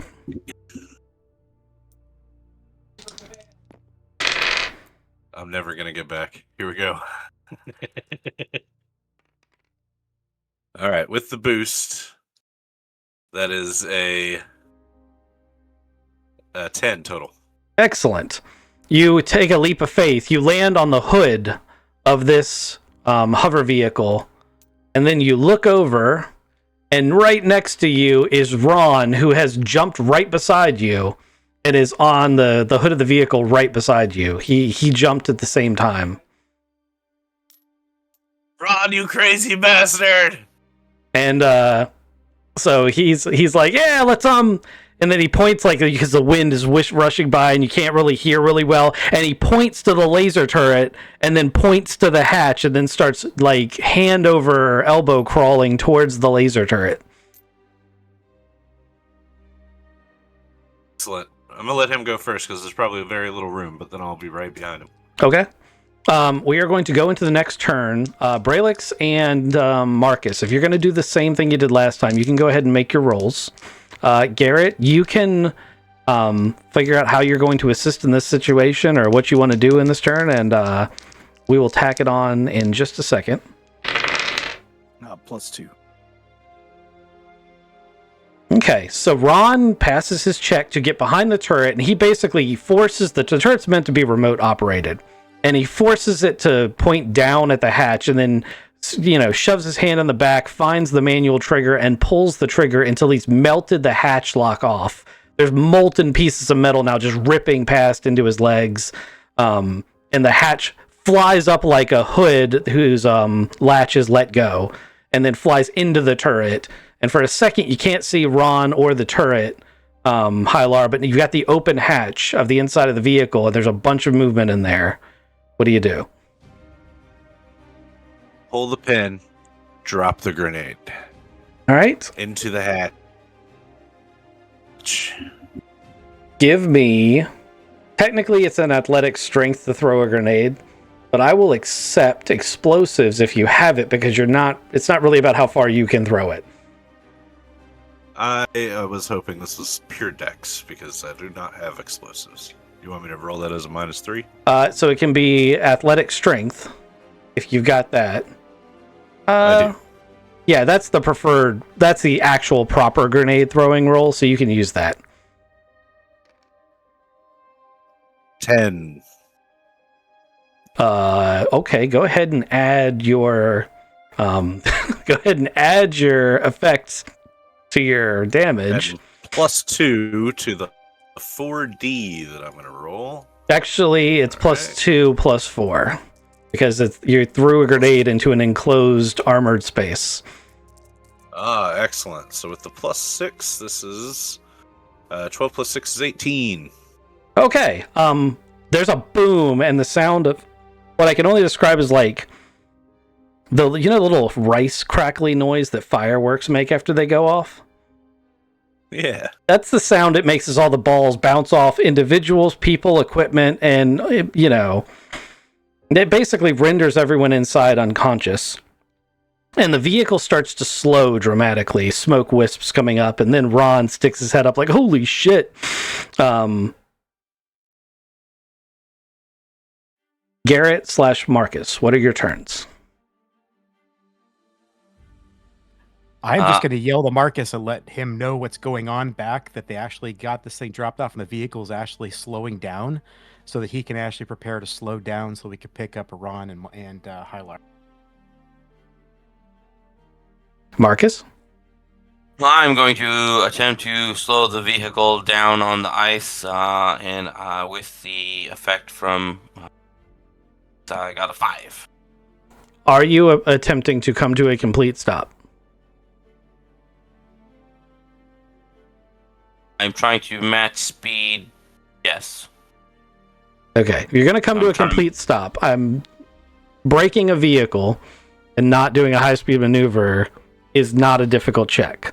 So I will allow you a 4 to pass on that, just bringing the vehicle to a stop. And I will say that the hover vehicle, because it has less friction than the truck, it will boop into the back of the truck, but not at high speeds. And Ron and Hylar can jump back aboard. The sound of distant sirens is still a problem, as more vehicles are coming. And Coming. go ahead and give me Fuck outta here. one more of those combined drive checks to see if you careen into a barrier all on your own. 8, you get nothing. Oh, yeah! Now's the time to roll good. -2 for an 8. An 8, you pass, so you make it out of the city exit.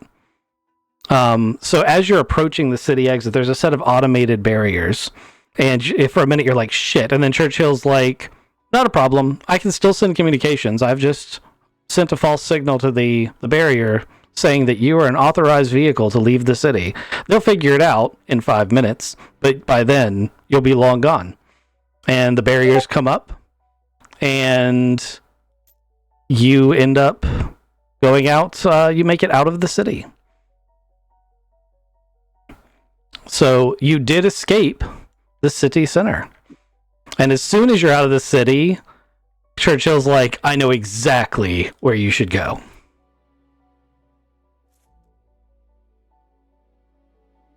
Where should we go, Churchill? All right. So nearby, there is a crash site. And this crash site is of a Zudani scout ship. The Zudani are an advanced race from from far away, but they try to keep tabs stealthily on what's going on here in the islands. And for whatever reason, they were here when the invasion started. Their ship has crashed nearby outside of this city core, and recently it was discovered by Unity scouts. If you can get to the crash site and relieve it of its equipment, it's going to have all sorts of advanced tech. I mean, the Zidani are far more advanced than we were here at Edenfall, and they're on par at least with what the Unity have. So we could have a huge technological advantage, and it's going to have enough equipment there that I might be able to get you back to the ship without us having to take an extreme risk to come pick you up, because during that last fight, the ship took a lot of damage. So coming to get you is going to be difficult.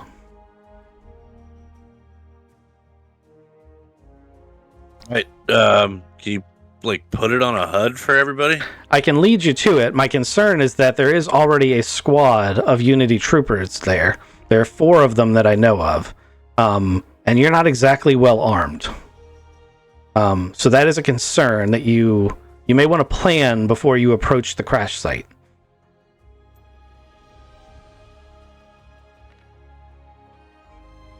And he puts the thing on your HUD and leaves you to commiserate with your tactical companions.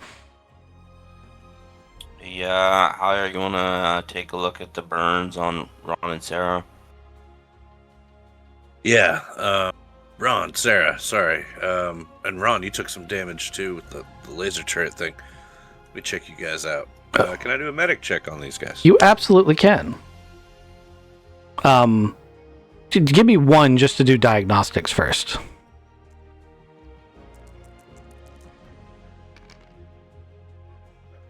It's 6. Okay. A 6 is fine for diagnostics. Sarah's burned. She's got, the oil burns from backing through the building are pretty bad. But they're not life-threatening. They're going to be very uncomfortable. And Ron has the same kind of burns, but you also notice that there's a huge amount of blood now pooling for Ron's BDUs right in the central abdomen area. As you pull that up, you realize that a piece of shrapnel, it's not huge, it's about the size of your index finger, but it's buried into his stomach, and he is bleeding profusely from it. It's from the turret exploding.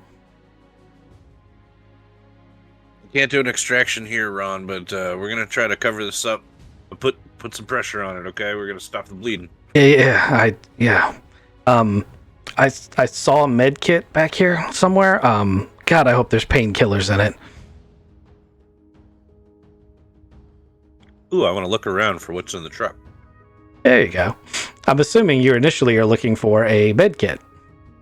I am, initially. You find one because Ron's already rolled for it and found it. So he hands you one standard TL10 med kit. Add that to your inventory. It's important.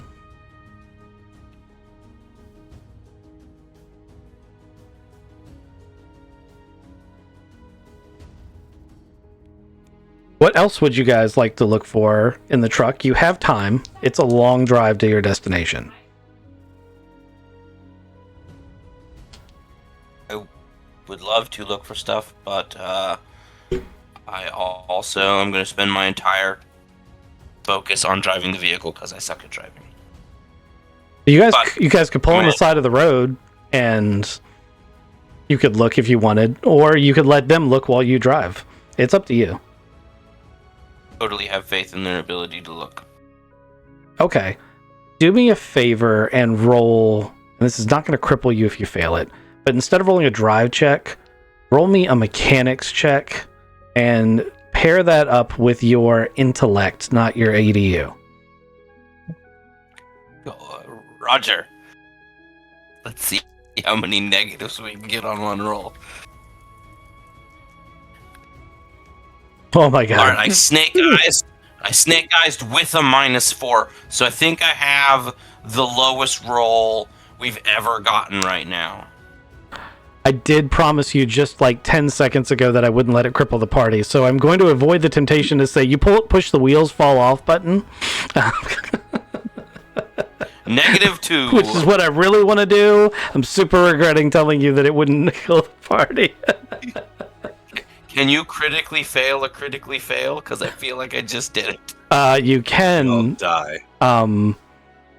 It only affects weapons with the dangerous trait, though.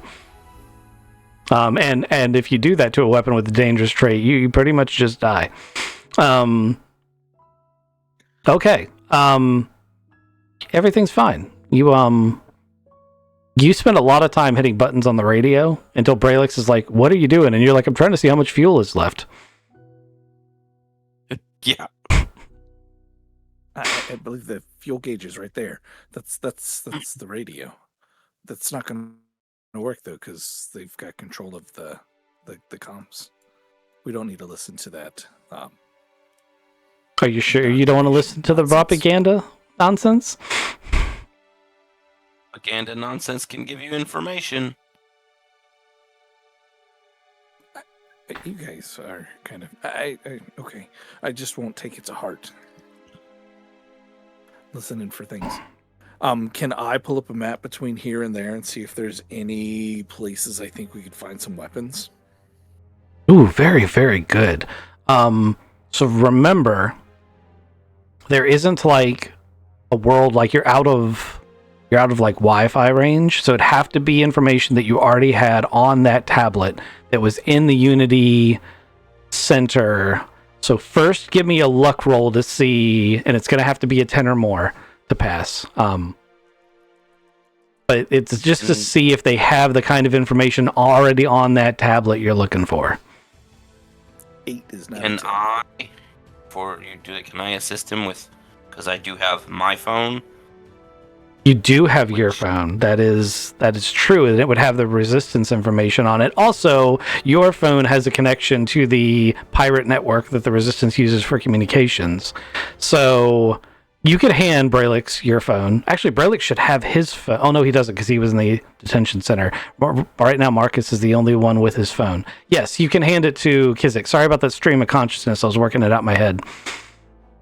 No worries. Hey, Braylix, as fun as that little medical tablet is, if you want to reach my back pocket there, I got a surprise for you while I continue driving. Okay. Keep Racing? your tail down while I give you the reach around. I slide his phone out. Okay. Trying to save Ron's life back there. Are we not doing phrasing anymore? Ron goes, I got a piece of hard metal in me. Is that good enough? Does that work? Can you please give me the painkillers now? Yep. Here. Take these. Oh, that's why a pill. Is it not? Oh my god. There's no water. He just starts chewing the pills. It could have been a suppository. Oh god, please tell me this wasn't a suppository. No, not this one. I'm already chewing it. All right. Just a Midol. So it is just 2 Midol on water. Okay. So Braylix, if you can tell me what relevant check you want to use and how you're using it, I am totally down with what you're trying to do there.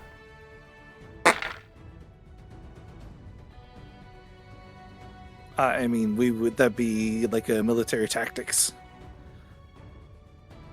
of hiding something in the same spot? I'll let you use military tactics if you want to try to. Basically, what you're doing at that point is saying, where would I put an ammo dump if I were the bad guys? Yeah. You can do that one. Sure. Hey Siri, where should I dump my ammo?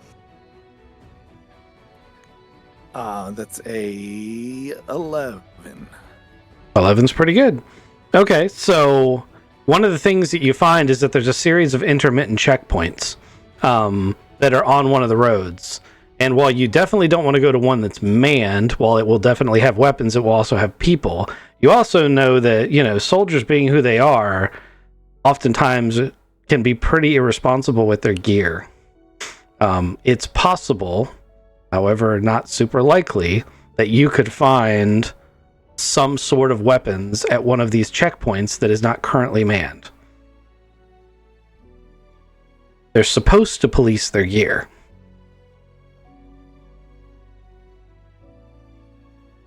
Guys, there's a bunch of checkpoints up. There's a possibility that this unmanned one here and maybe that one over there is manned by some irresponsible soldiers, and we could find some gear there.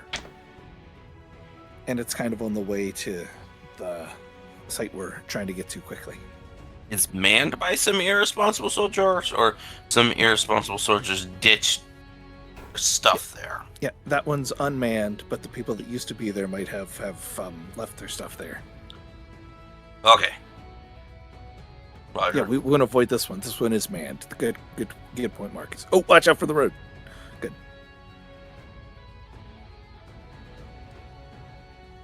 Let's go there. Yeah, we could park here, and then we can walk in because you guys are really sneaky. Go ahead and give me tell me how you want to approach the checkpoint first. Like, you're just going to drive right up to it?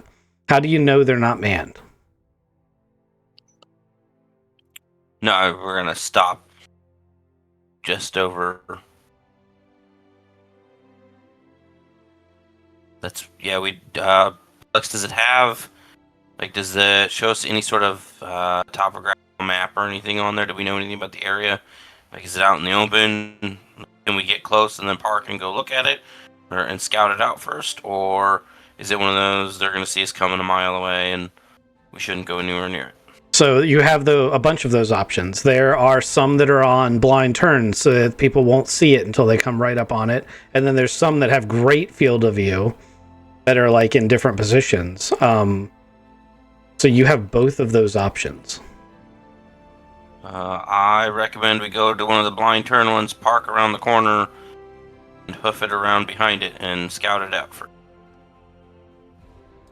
I'm with you. I I'll second speak that. with you. Let's do it. Okay.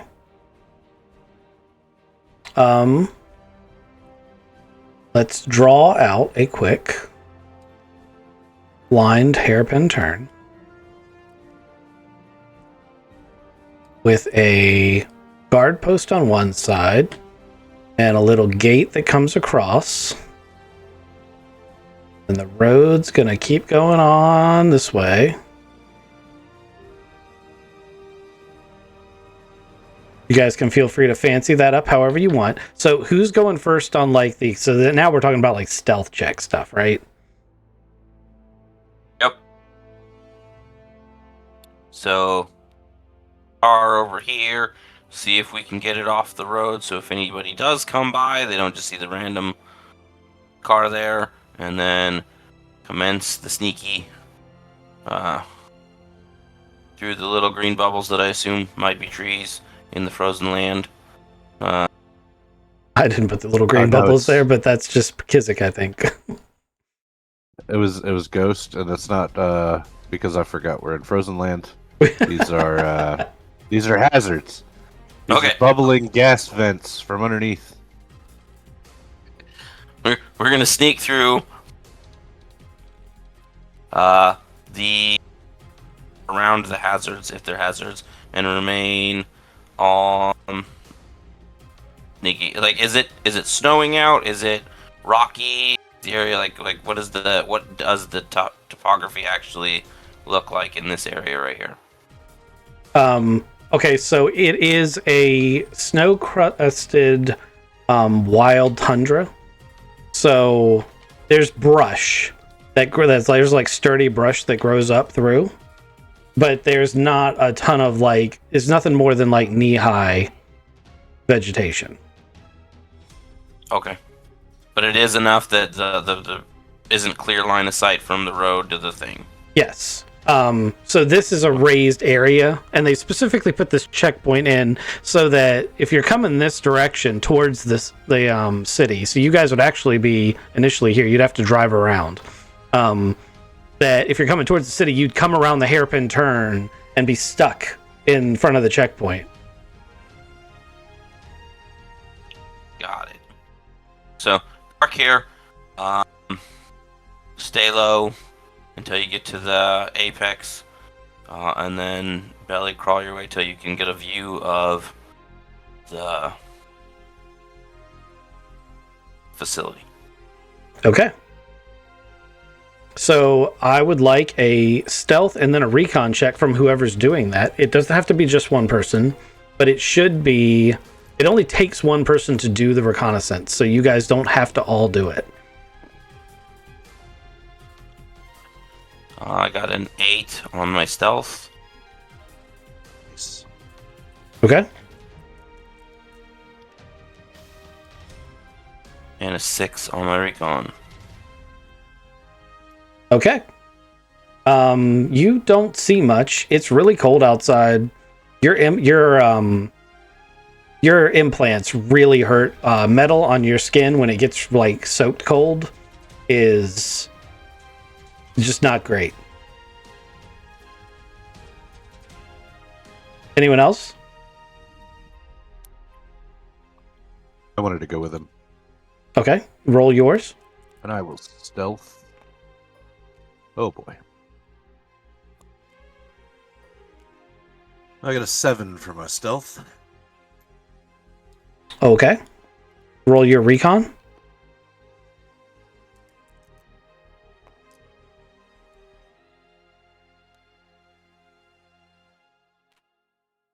All right, that's an 8. Okay. It does appear to be abandoned at the moment. There is a That's good. single light on with a door here. There's also like windows, and you can see that the lights are out. No one appears to be home.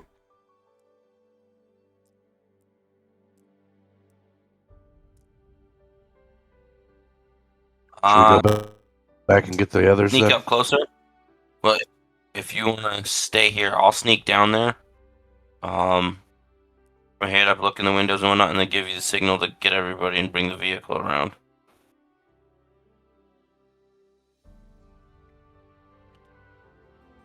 Yeah, let's do that.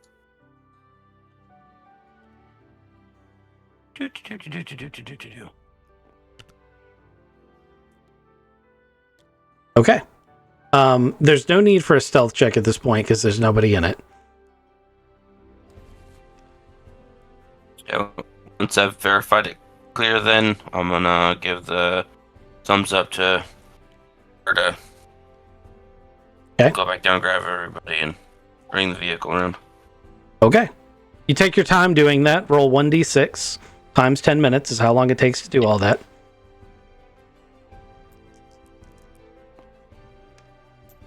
Oh, you're quick. All Rolling low. right, you guys pull the vehicle up. You are going to find. Well, let me go ahead and have you guys roll search checks. First off, there's a locked door, but it's a mechanical, like it's a shed lock.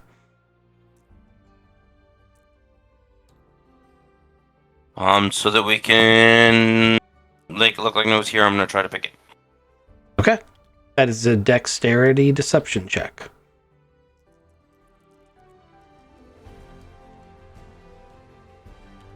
And my rolls are not that great today, but still a 6. Okay. A 6 isn't enough to get in without the appearance of, like, you can break the lock. But you can get the door open, you just can't do it as subtly as you were hoping to do it. Okay. The Dysel Tower. Are you gonna eat that? Glad I got the lock, base to do that. Marcus? And out of vengeance for the horrible lock, I'm just gonna eat it. Okay. You chew the lock off. At least then maybe they'll think some animal did it. The door opens. Who would like to do the first search? I'll do it. Okay. Roll a recon check. How long are you 10. taking in minutes? Let's go with 5 minutes. 5 minutes. Okay. You rolled a 10. Roll a d6 with a +2.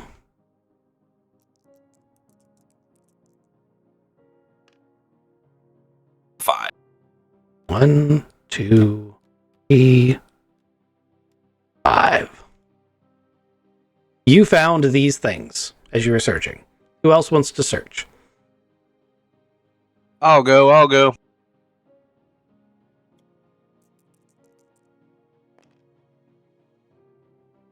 Rolled an 8. Okay, roll 1d6.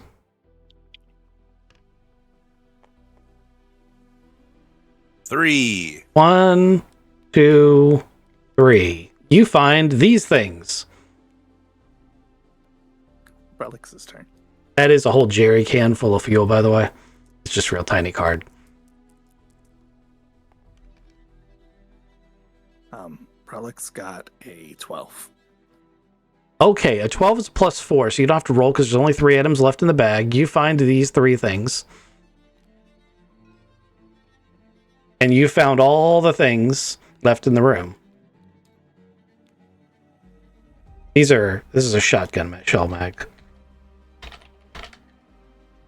I found some bullets and an axe and a shovel.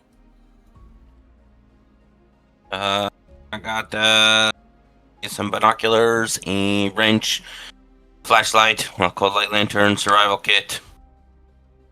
Yeah. I found a grenade and a hatchet. Marcus, you should do this grenade. Better at grenades than me. Yes. Can I also get the tomahawk there? Yeah, of course. We're also And- still on a timeline. We should probably get out of here. We don't know when they're coming back. Let's throw everything in the truck and get moving. Let's roll.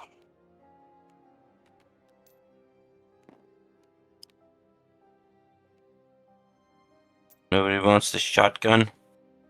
Or the Are we wrench, just or the snagging survival stuff, kit. or- Yeah. To be fair, he was waiting politely. Yeah, I didn't. But I think he's the only one without a weapon right now. I think everybody else grabbed one. All right, I will grab what's left then. Thank you.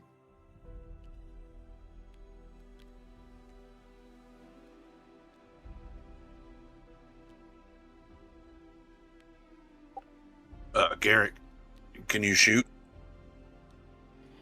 I can. Oh, good to know. Okay, good. Now, I with just that, didn't want to jump in there and start pillaging. it is really important to understand that that shotgun is bulky. And we had a conversation about bulky. It does not affect Garrett because he has a strength of 11. But if you are bulky, if you are carrying a bulky or using a bulky weapon or item, and you have a strength of 9, you have to have a strength of 9 or more. So if you have a strength of 8 or less, you take a -2 to use it. So it's not an issue with, it wasn't an issue with Tubbs, it's not an issue with Garrett, but you have to keep track of that. And part of the reason I threw that weapon out there was to see if you guys would have that conversation. So I'm just going to point it out again. Keep track of those traits. Those traits are really important for these weapons. Copy. I don't want to hold that shotgun. It looks very heavy. It would send Braylix flying across the map. He could use it Use as it as a form of jetpack. locomotion. Yeah. Oh, hey, Hylar, if you could, I've still got some stun damage. Would you be able to help me with that? You don't have stun damage. Stun damage Has been resolved from Yeah, earlier? so whenever you take stun damage and you exit combat, all stun damage automatically. So here's how stun damage works. First off, stun damage only comes from endurance. Once you have you've run out of endurance, the very next shot will stun you for the number of rounds of damage it would do. Stun damage is always completely resolved after 1 hour of out of combat time. So it would have taken an hour for you guys to do all these things that you're doing. So Gotcha. it's automatically resolved. Now, if you Okay. start getting into regular damage, then you'll have a whole other thing going on. Like the fire damage that the 2 guys in the back took, that's a whole different spiel. Yeah, I was treating it like regular damage instead of. I was treating it differently. Okay. You guys roll on, and That was a good little diversion. I feel like that worked out very well. Oh, actually, I have to do this now. Okay. Where? My tie! Oh no. Sorry. It's okay. I'll draw another one. You could just right click, go to custom, save that thing off, and then make your own with a real tie on it, and I'll import it for you. Make it Aslan shape. So, as long as it's got all the slots on it, you're good. Okay, so you guys also now have a fuel canister, which is really going to come in handy because while you guys have enough fuel to get there, you don't have enough fuel to get anywhere after you get there without that fuel can. So Yeah, I'm gonna put it in the back of the truck. It's the trucks now. Ooh. Can- Sorry. Ghost, I need you to do a quick recon check. You only need a 4 to pass. Because you're sitting in the back, right? I am. I pass with a 8. Ron is passed out. Oh no! You need to do a quick medical check on him. Because he's lost a lot of blood even after your patch job. 13. 13. Okay. While this truck is heading off and doing whatever the rest of the party does, you have to perform life-saving semi-surgery right there in the back of the truck. You've never done it before. You've only basically your medical training, in my interpretation, is because when the ship was a medical transport doing evacuations, you were hanging out with the first responders enough to have like picked up medic, but you've never done surgery before. This is your first time. You also don't have the right tools. You only have a med kit. So you're basically using your dew claw as a scalpel. And you have to extract this piece of metal from Ron's gut right there in the back of a bouncy truck. Now with Alex, give me a magnet. Can I assist by taking the water purification stuff from the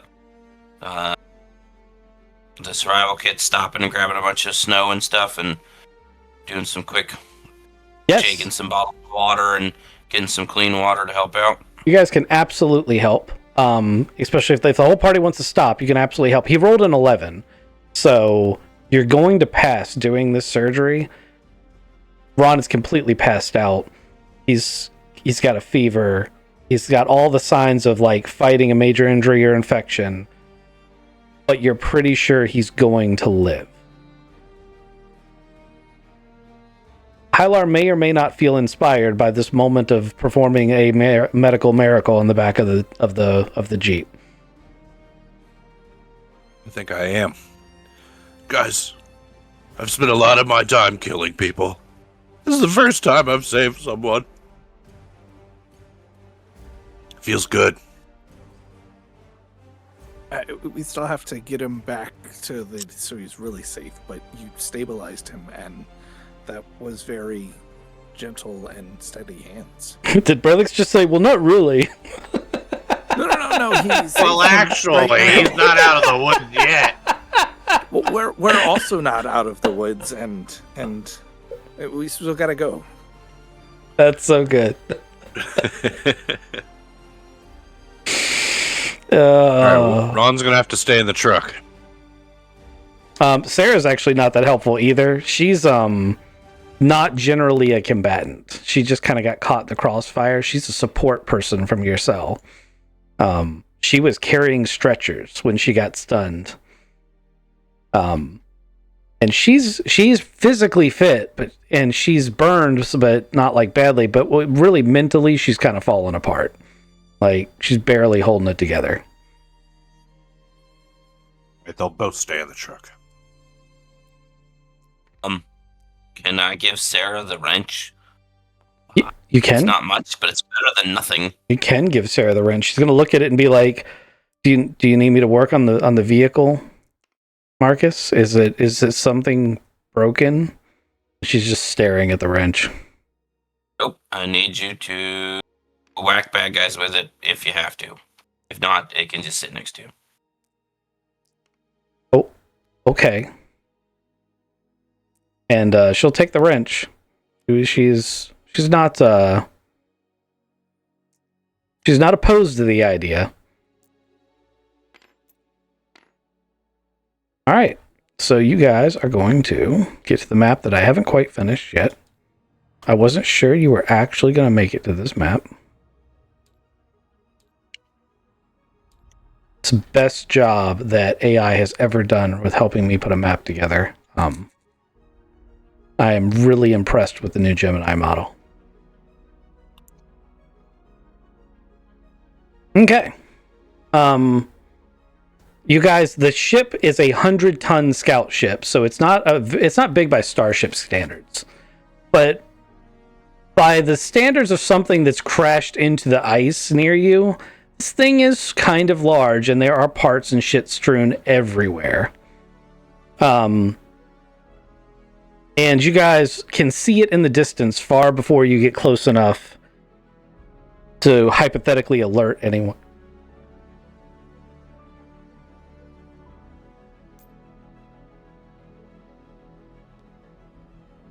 Over. We'll sneak from here.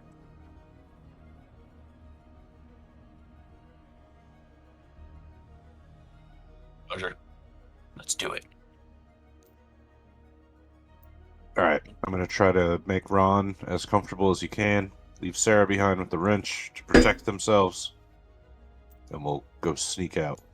I'll follow Marcus's footsteps. Tyler says if Ron wakes up, just whack him with this. Not too hard. Inch in the back of the Jeep. Okay.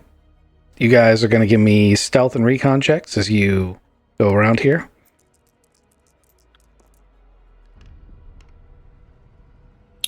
$11 for stealth.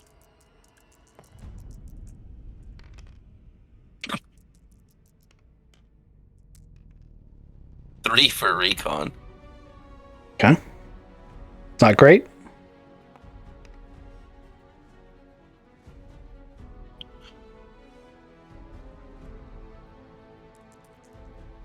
Stealth a 4, recon a 3. Okay, that's not great either. Yep, and I didn't do much better. I got a 7 for my recon and a 5 for my stealth. Is Braylix both the most sneaky and the best who can see? Brelix was waiting for them to professionally sneak away, and why? Because he knows that he's not stealthy and he isn't going to work on that. But he kind of looks ahead, and it's not as professional as it normally is. So he then just follows along with his stealth of a 3 and a recon of a 6. Oh no, my stealth was 11. I can sneak just fine. I just can't see anything. Okay. Well, with your recon of 11, and I apologize for not having the proper dropship. A dropship comes in and hovers. It doesn't actually touch down, it just hovers. And it drops off 4 troopers. And you can't really see where those troopers go. Wait, I do have access to them. I was like, I don't have access to those guys now, but I do. And you can't tell because you didn't roll a good enough recon where everyone is or what is going on. But you did get to see because a giant dropship, showed up and then dropped things. So you saw those 4 dropped off. So there's somewhere over here. You don't actually know precisely where.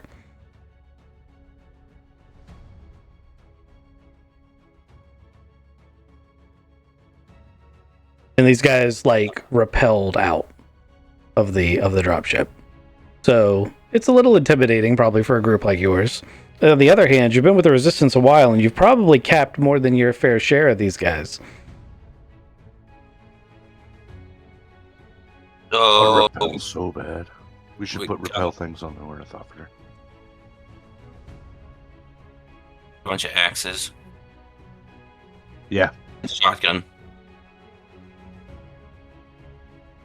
So I feel like this is Hylar and I sneak in, find their exact positions, get in positions where we can flank them. Garrett engage them, so when they focus on him, Hylar and I jump out and take out 2 of them, and then hopefully Garrett's good enough to engage. Like, hopefully the first shot takes out one, and then he can engage the second one while we take out the 2 other ones. But we do need to get closer to find out where exactly they are. Don't forget you got a grenade too. No, don't want to waste that yet. Okay. But yes, I concur if we need to go that route. What time scale? Seconds, minutes, hours, days, etc. do you want to spend doing recon?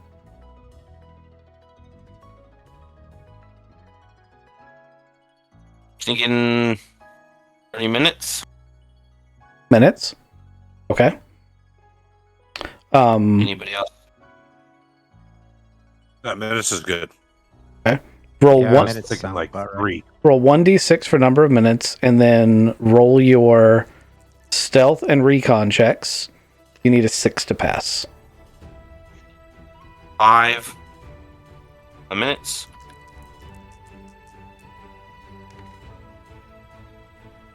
My stealth is an 11. And my recon is a 7.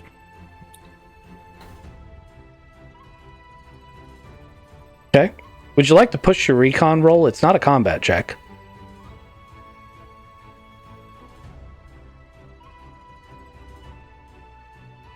Let's do it.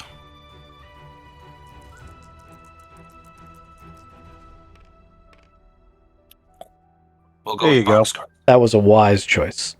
Okay. Hylar, let's get your rolls. Same thing.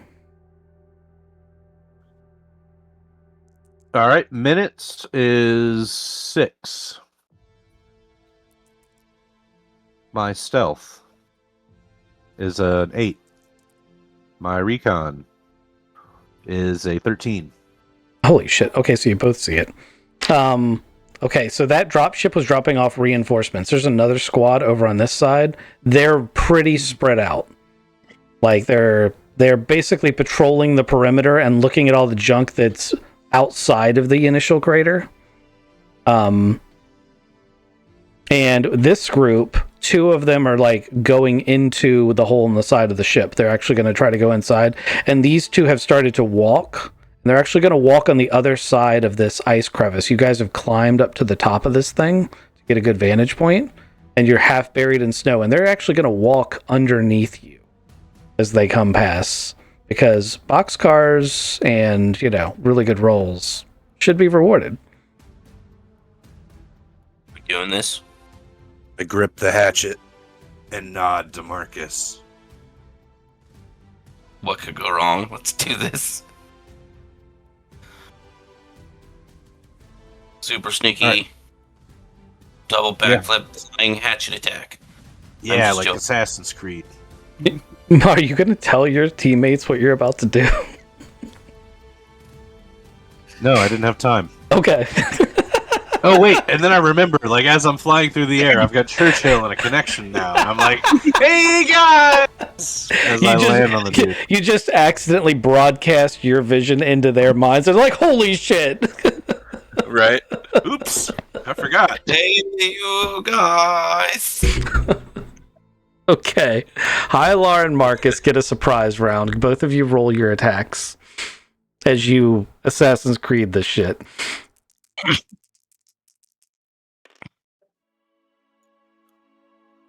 I got a 10.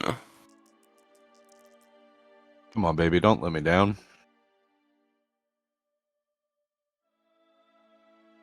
I got a 9. Okay. Roll your damage. Remember to, if you're using melee weapons, to add your strength modifier.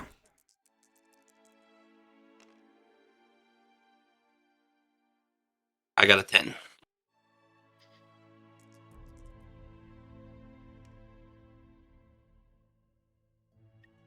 Nine damage.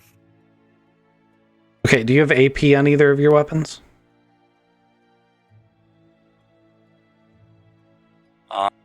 I do not. No. And it's 10 damage. Sorry. I forgot to add strength to damage. Okay, so you both did 10 damage? Yep. We'll make it easier for me.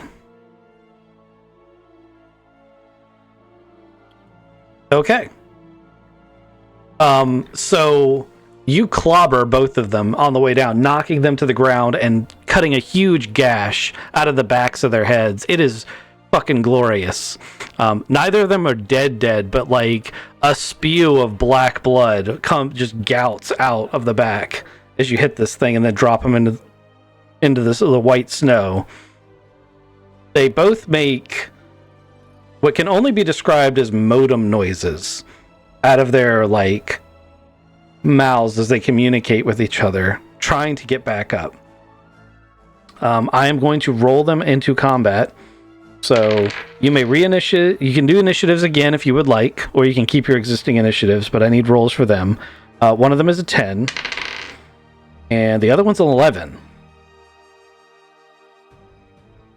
I'm gonna re-roll my 4 in an attempt to be above a 10 and 11. All right, I'll re-roll again. Mine goes up to 10. Excellent.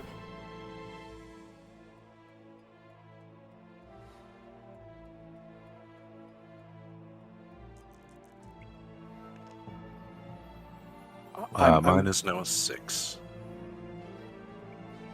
Okay. Garrett and Bralex, you are aware they're in combat, and you're not so far away that you couldn't get your way over there, so you may either take your initiatives or re-roll them. But you will be in this combat action, should you choose to be. You with the really loud shotgun should keep in mind that this is still a stealth operation.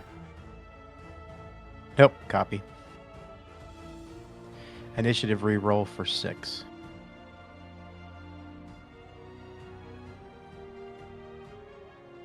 Having the vision like beamed into my eyes of them dropping down on that, Brelix is now like transmitting. Oh, I don't know if he knows how to do that, but he. No, you guys do not. You do not know how to control your implants. I'll tell you that right now. Cool. Brelix is reaching out to Churchill to go, hey, we need to coordinate comms and make sure that this stays quiet, and tries to roll tactics. Okay, you can roll tactics to boost the initiatives of your fellow players. Go ahead and give me that roll. I'm glad you remembered to do that. That's an 8. That did not help anybody. Oh, an 8 doesn't, even if you pass, it doesn't give you just a 1? It's just strictly effect? Not you. Let me look for it again. Core rulebook. Go look it up real quick. Let's race and see who can get there first.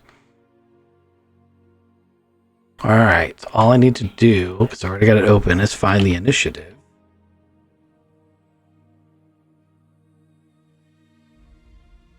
Okay, computer, cooperate. Should have had a huge advantage here.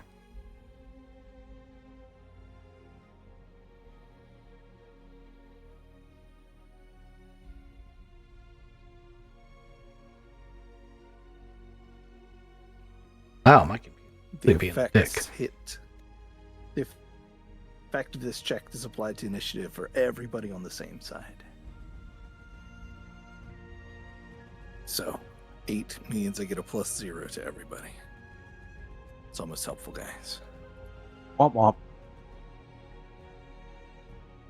Okay. Also, is almost very hurtful.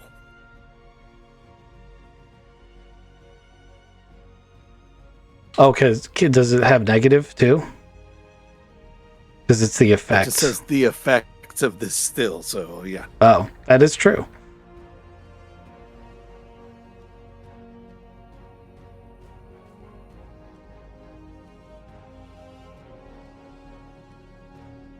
Man, I've got all sorts of stuff that's just randomly showing up in place. Okay.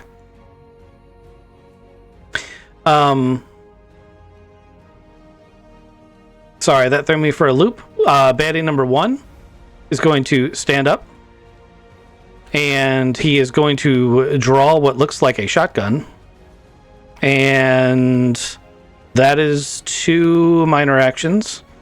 And he's going to aim down the sights at Hylar's face. Marcus, it's your turn. Yours is still on the ground. Totally gonna whack him with a hatchet. Okay. Sorry, Tomahawk. He takes a -4 for being laying prone before you. Oh, -4 will help. 6, 7. Oh, sorry, I guess My roll is a 7. it's a +4 for you. It's a negative for him. Puts me at an 11. Okay, add that to your damage.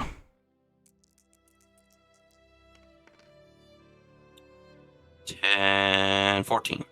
You were good at 10. He's dead. How do you kill him? After dumping off the little snowdrift out of the snow, like he kind of looks up as he sees this goat come flying down on top of him and bury the tomahawk into his shoulder, pushing him to the ground. And as he opens his mouth to do his modem screechy thing, the full weight of Marcus is holding him down, just drops the hatchet, the tomahawk right in the middle of his face, just buries it in there. Okay. Garrett, you and Braylix are far enough away that if you want to participate in this, the only thing you can do for your first round is run all the way there. I would agree with that, so I'm just going to run all the way. I'm going to run there. I don't know if I'm able to make all the way there, but... Well, you'll be able to get in position where you can act in the next round, but my only follow-up question is, do you want to go over the top like they did, or run around? I'm going to run around. Okay, that puts you over here. Hylar. I don't want to get shot in the face, so I'm going to attack him with my hatchet. That tracks.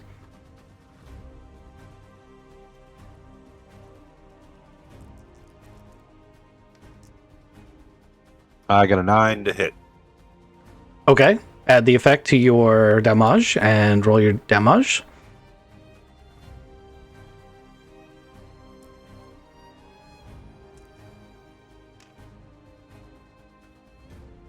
$11 damage. Okay. You only needed 8. So you hatchet him to deathed. I'm burying the hatchet, so to speak. Indeed. That's very punny.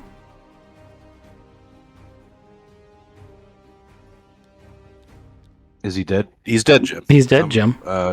Do we have time to check pockets? Yes, absolutely. You want to give recon searches? Also, if you want to hide the bodies, it's a survival check. Although with the snow changing color. I'll do the hiding the bodies part if you want to search them before I hide them. I got a 9 to search recon. Okay. Are you interested in obtaining their flak jacket to increase your BDUs? Because if you look at the cards I gave you for those clothes, they have a with combat kit number, and you could very much so. You could take the 2 pieces of flak to give 2 people the with combat kit number. I would like that a lot. Are you looking for anything other than weapons and armor? No, I am only looking for weapons and armor. Okay.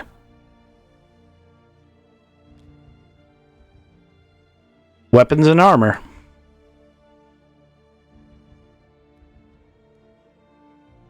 Alright, I'm gonna steal one of these flak jackets. Does anybody want a shotgun?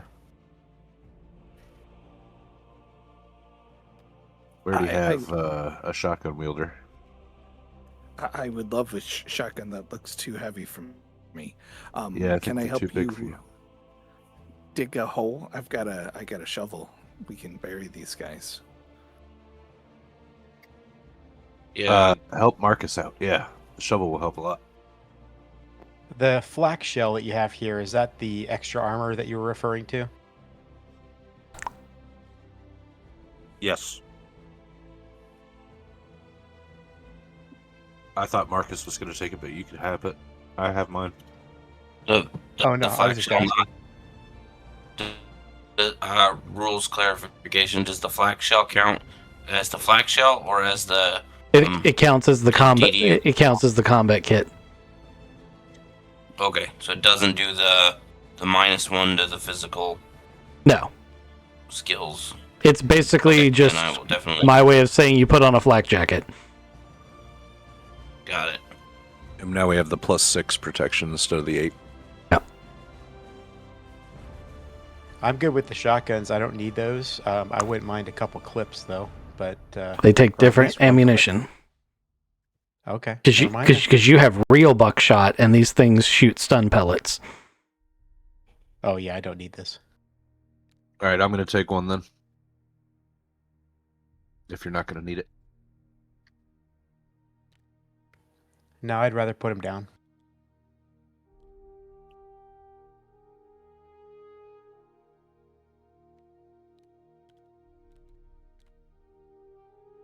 All right, if nobody ever wants the other shotgun, it can be buried with the bodies. We'll bury them. Let's get them a little gravestone. Put it in the truck. Let's not have a gravestone. That means people know where they can be. Okay, no marker. Yeah, just make sure all the red blood is gone. Yeah, there is a big patch of like black snow you've got to bury. Oh yeah, black. Got a 9 on the survival roll. Okay. Hey, Hylar, come over here and do your kitty kick thing where you can kick all that snow on, the black stuff. So, as you guys are doing this, did either of you decapitate or split open the skulls of these guys? I don't think either of you did. I smashed mine right into the like right between his eyes, through his nose, and everything. Yes. Okay. Okay, so you will be the first one to see it. So you are standing over your body as you guys are sussing out the gear. And you will turn away. You'll hear a noise. And you'll turn back. And one of the troopers, the helmet is now gone. And you realize that the helmet is actually half of the skull. And the part of the skull that you can see is...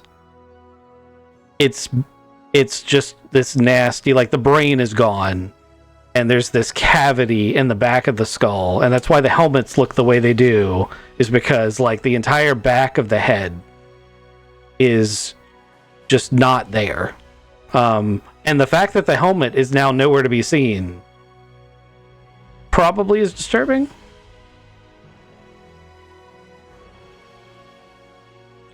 Guys, did any of the rest of you guys see that? The helmet disappearing? This is disgusting, guys.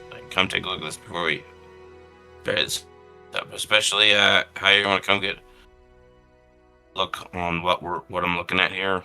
Yeah, I want to check out. Are there any like tiny little footprints, or where would the top of the head go? That's a survival or investigate. Oh, I have both of those things. So, Okay. Both a +1. Anyone else want to make any specific stuff? I got an 11 total. Ooh, yeah, there are footprints. There are 6 footprints. You can tell that it is a 6-legged small appendages. I want to follow them. Okay. As you guys are standing there, there is a slurping noise, and you look at the other advent, and the helmet has grown. It's actually 8 appendages, 6 legs, and 2 pincer things. And it is withdrawing from the back of the trooper's head and has kind of a spider-esque look and is like about to pounce on, we're going to say, Garrett.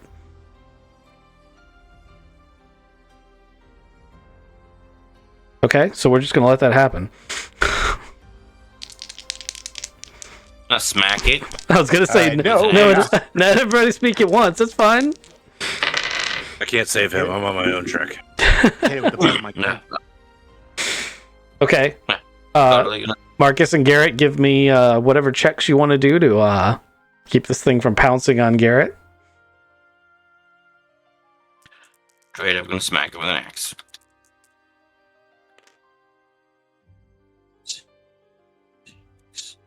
7. No.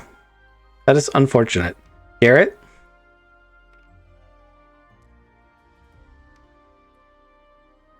What would you like to do? I'm gonna smack it with the butt of my gun. Of course. No, not with that roll, you're not. Roll the 3. Okay. No, I'm not. It jumps on Garrett. Its 2 front claws electrify as it sticks them into Garrett. That is a 8, so it actually does hit. And it does 8 damage. That is through your soak. It is mounted on front of you like a face hugger from Aliens.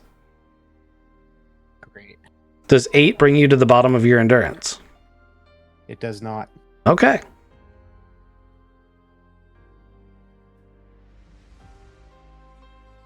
Get it off. I was about to say, you guys are being very talkative today. I'm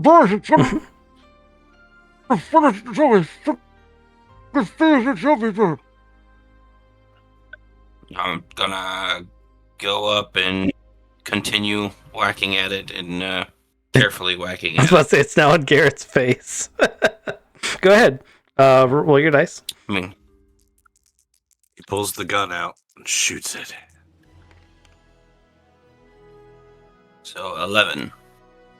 Okay, roll your damage.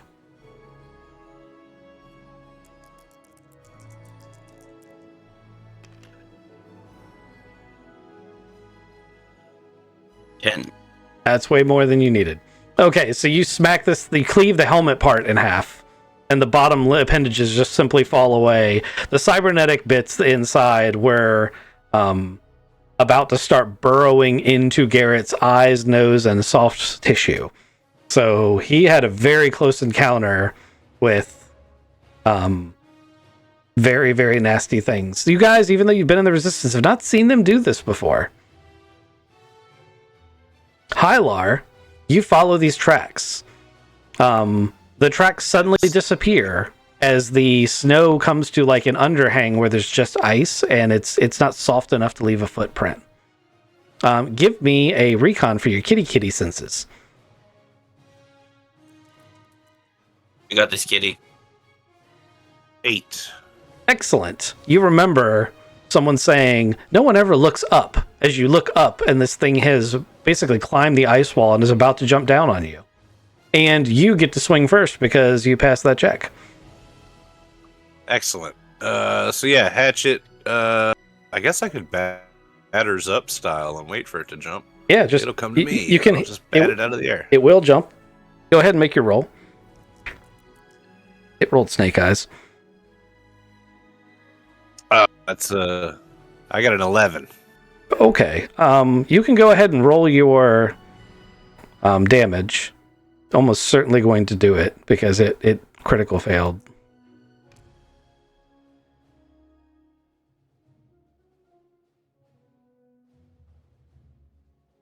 Uh, 13 damage. Way more than you needed. You cleave this thing in half. Entwine. That is interesting behavior, you hear Churchill say. I've never seen one of them do that before. Either they've been enhanced above average, or they somehow are responding to the fact that you have these implants. I'm blocking all signals to and from your implants from the Unity network, but maybe they can sense them somehow.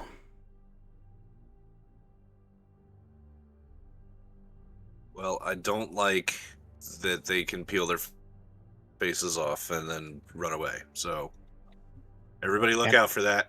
We're not letting that happen anymore. I don't like them when they can jump on your face either. I don't do that either. That was not pleasant. I told you that cybernetics were the best. It's nice to No, hear I Churchill. never wanted these. I didn't either, but they're stuck. Well, we still got 6 more guys to go take care of and an investigation to do. After you, sir. Alright, I'm gonna look around and see if any of these other guys have moved and resume sneakiness. Okay. You guys can give me sneaky and recon checks. Sneak on checks. Sneak on checks. They really should just have a I combined got check, shouldn't they? boxcars. Oh, hell yeah. Always important to tell me when you do that. 8 for 11. recon. 11 for stealth, 5 for recon. What was your recon check for Hylar? An 11. Oh, hell yeah. Okay, so these two have went inside the ship. Those are the closest ones you can see. The ones over here, the closest one on this side has walked up to this piece of debris that's come off the ship. The other squad still seems to be spread out. Like, they're very far apart from each other. They're just sort of like picking through the debris that's peeled off the ship as it came through the atmosphere.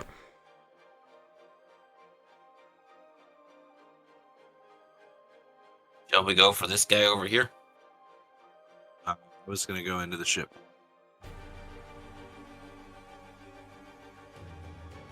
To the edge, the lip of the crater, and then slide down the ice.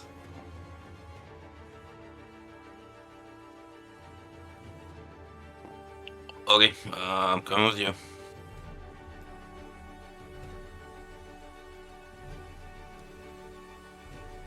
Okay, over here on the right-hand side, we have the deck plan. There's only one deck. And the front part of the bridge, this nose cone part, pretty much back to this bulkhead, is more or less crushed in. It's nose down, so it's crumpled in. Which makes accessing the ship a little inconvenient, except for there's a tear in this back engineering section. Sorry, it's on this side. This back engineering section where you can get in from here. And that's where the two guys you are following appear to have gone into the ship. That's right here. Okay. Yeah, there's airlock there too. We will go. I'll go through that tear to follow them into the ship. Oh, there is an airlock. That's true. I did not see that. Okay, so you go inside. There's no power on the ship, except for emergency lighting, which are like little battery-powered lights. And this thing has been here for... It's cold-soaked. Like, it's actually been here for 2 years at this point. So she's half buried. She's really low on power. She's shut down. And when I say cold-soaked, I mean anyone who's ever had to work on like a piece of farm equipment's been out in the deep cold. Like, it actually kind of hurts to touch metal with your bare hands in this kind of cold. So those of you who are in the ship, let me know what you're going to do. And then those of you who did not follow them in the ship, let me know what you're going to do. Unless we all want to go in the ship. I'm interested in following. I'm interested in following them, but I was waiting to get the all clear that they were done scouting. Yep, Relics is the same way. He's following them. He gives them like a 2-minute head start, looks around, and Okay, I still It need tries to be sneaky, need makes it stealth up to checks. the edge. You don't get to just skip the stealth checks. I'm sorry, because you still have to go do all the things they did. I got a 3. And let me just go ahead and metagame tell you, Kizik and Thodo specifically, what you're doing if you're trying to say, oh, I don't have a stealthy character, I'm doing this to make it better, you are making it more likely that you guys will get caught. Because if you move with the stealthy people, and they have a positive effect, but you're moving with them, I will let that positive effect help you from keep you from failing. But when you do this, and stay behind, and move by yourself, your rolls are on your own. So you're actually making it more likely that you will get caught by doing it this way. Just as a heads up. Gotcha. Roll the 6. Well, you did get caught. Kizik, I got a 3. you got really caught. Okay. So this guy over here is digging through this and just sees you guys trudging across the ice. And makes a modem noise and calls out to his buddies. Now, they all have comms. So those of you that are inside, you guys are coming in this entrance. And as you're coming in this entrance, the two guys who were inside suddenly turn around and like start coming charging back down the hallway. They haven't actually seen you guys yet, but they come charging back down the hallway because their buddies are calling on the radio that they're intruders.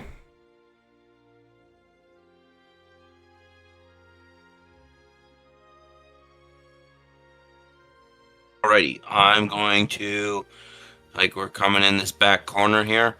I'm gonna see if I can go around, and higher if you stay here. Like, we can, like, you can take them right as they're trying to exit, and I'll get behind them and try to take them from that side, and we can hopefully take the reinforcements out before they get out, and then go help Relics and Tubbs. Okay. Sorry. Batty One is going to be this guy, and he is going to advance as quickly as he can in this direction. He is actually still out of weapon range, so because he's quite a far way away. So I'm going to use him for Batty One. And you don't actually know what these other guys are doing because you don't have line of sight. There's a ship in the way. Marcus, that makes it your turn. Yeah, like I said, I'm gonna sneak around. Okay. Backside here and wait for him to come past me. Give me a stealth. And Give me a stealth check and take the effect as the attack roll. So when they come by, you can roll your attack with the effect. 10. So adding 2 to the attack when it happens. Okay. It's going to happen next turn because I'm going to take these guys and have them be baddie too. So they come around this corner that you've stuck up here, right? You wanted to be in that hallway? Yep. Waiting for them to go past. They come past the intersection and go ahead and roll your attack. You want the first one in line or the second one in line? I want the second. So higher can get the first. I want the first one to go by me. Okay. And Hylar, are you on this corner? Is that where you are? Where are you at, Hylar? That is correct. Waiting for the first guy. Alrighty. I moved. Yeah, there you go. Okay. Well, they're both going to run by. Marcus, I'm going to take your attack now. Then we're going to do Garrett's, and then we're going to come back for Hylar's turn. My attack is a 10. Add it to your effect. Yep. And then damage is 12. 12 is pretty good. Let's see. So that's 1 point off of just a one-hit wonder, man. So you cleave through this guy's armor and you'd sink it like right into like his chest, and he flies backwards, making a gurgling noise, which doesn't quite stop the first guy from running. And Garrett, you very much are aware that you've been seen. This guy over here is running towards you. There's commotion on the other side of the ship, but you can't see through the ship, so you can't actually tell what the other guys are doing. What would you like to do? I'm going to head towards the ship, so I'm going to continue to go towards the ship because I know the other guys are there, and plus it gives me more cover for this guy coming across the hill. Okay, there's a giant like ice edge to the crater. Are you going to like power slide down it? Yep. Okay, give me a dexterity athletics check.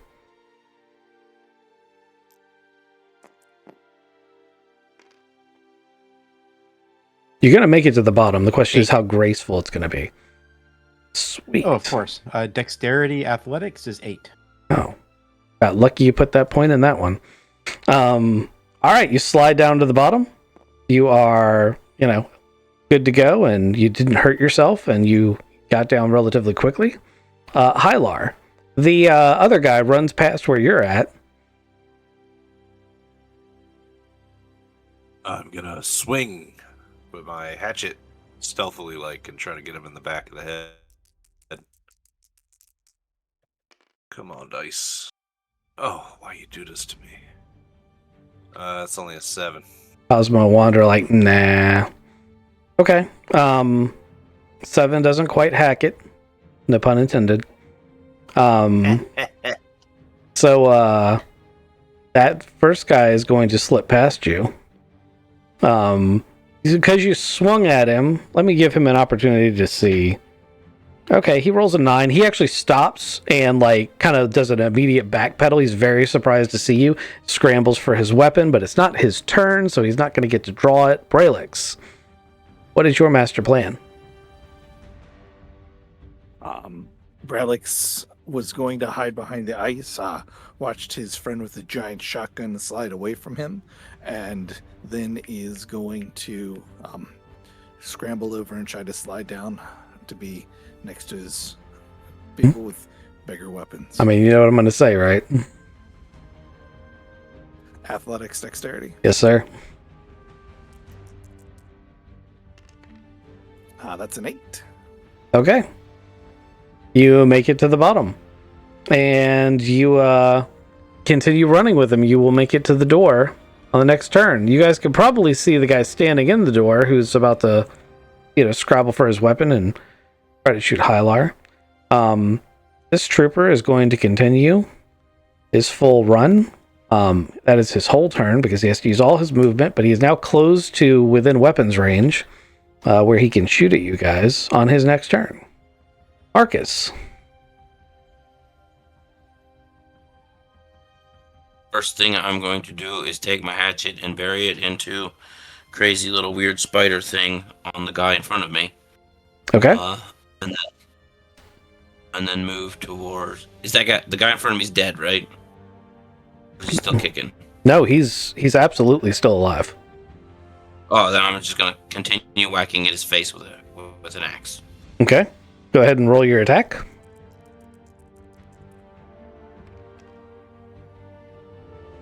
Well, Add your effect.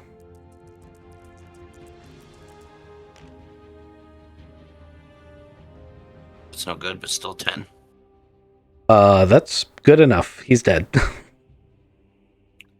And I'm totally going smack his head to kill the spider thingy. Right, you're cleaving the spider thingy in half. Yeah, we'll let that happen. Okay. That makes it this baddie in the door who's been scrabbling for his gun. Let's roll for him. So that's a 7. So he pulls his weapon and he fires, and the pellets that are, all stunned and everything that would have, they should have spread out enough and hurt Hylar, but what he really did was they're so close he actually shot just past Hylar's head. And he completely misses. From like less than a foot away. And that makes it Garrett's turn. Garrett, you are pretty much at the door or the rip in the back here. So you can see this guy on the inside fighting Hylar. You can see this guy up here as well because you haven't gone inside yet. Which one's closer? I was looking at that. Like whether I think it was the guy on the inside that's closer to me, right? The guy on the inside is technically closer to you. The guy who's up here is within weapons range, but looking down on you now from above because you're down at the bottom of the crater now. I'm actually going to move closer to the door a little bit, take some cover, and I'm going to shoot at this guy that's on the ledge. To be clear, this guy is standing in the rent. That's not really a door. He's standing in it. So if you want to be in cover, you have to be in his space.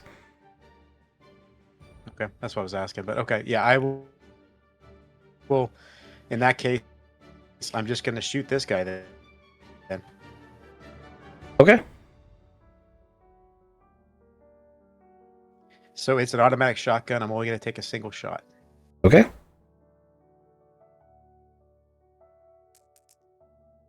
That's wise when you're relatively low on ammo. So got an 11. Okay. Roll your effect into your damage. Damage. Lots of damage. And this guy's already hurt, so like... 17. Oh, he's not hurt. He missed. Although with a 17, I'm not sure that's going to be a difference in matters. It's not. You blow this guy away. Boom, boom, boom, boom. That's a loud shotgun. And that makes it Hylar's turn. This guy that just tried to shoot you and that you were all like, I'm going to hatchet him, just evaporates as a couple shotgun shells blow through him from your buddy outside the door.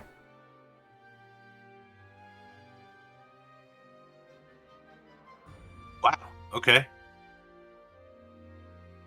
Hylar, you hear Churchill say, take a right down the hallway, grab Marcus, and get to the armory. Okay, I run down the hallway, I grab Marcus. Marcus, Churchill says we need to find the armory in here.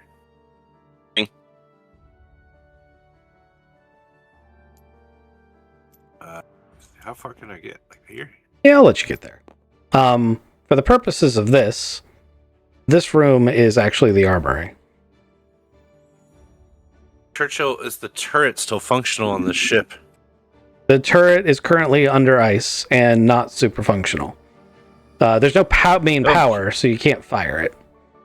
Also, you don't need it. Just follow directions, go in the armory. And then he cuts off. We go to Bralix. Bralix is still running. He does something like, oh, shit, and tries to run inside the ship. Okay. You don't have to try to run inside the ship. You can run inside the ship. So you just haul ass past Garrett and run through the rent, and you are now in the ship. Oh. All right. Baddie number 1 is this guy, and he's gonna attempt to slide down here like you guys did. That is, let's see if he's got any kind of dexterity skill. He's got a 7 in dexterity, so no plus there, no athletics dexterity, so that is a fail. So he sort of face first down this thing and smacks himself up pretty good. The other troops have managed to gather themselves up. Is that all up there? Yes, thank you. Appreciate that. They've come around the corner, but you guys still can't see him. Alrighty. That takes care of Baddie 1. Technically, I'll take care of Baddie 2 as well, because Baddie 2 is technically dead. By technically dead, really dead. Marcus, it's your turn. You two are in front of this door. It's a manual iris crank because there is nothing but emergency power. Right, if I remember correctly, we don't have the tool for manual iris cranking. For the purposes of this, there is a tool here. And there would be. Alright, I'm gonna crank this thing. And I'm gonna start cranking away at the door. Athletic strength. Crank it, soldier boy. Do the strong. 10? Okay. You crank the iris open. Garrett, it's your turn. Well, I am in the doorway of that bottom part after just blowing away that other guy, and I know the guy behind us is coming in. He looks like he just fell down the hill, smashed himself up pretty good. I'm actually going to take a single shot at him from the inside of the ship.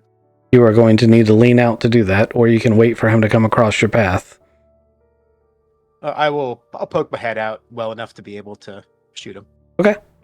Roll your attack.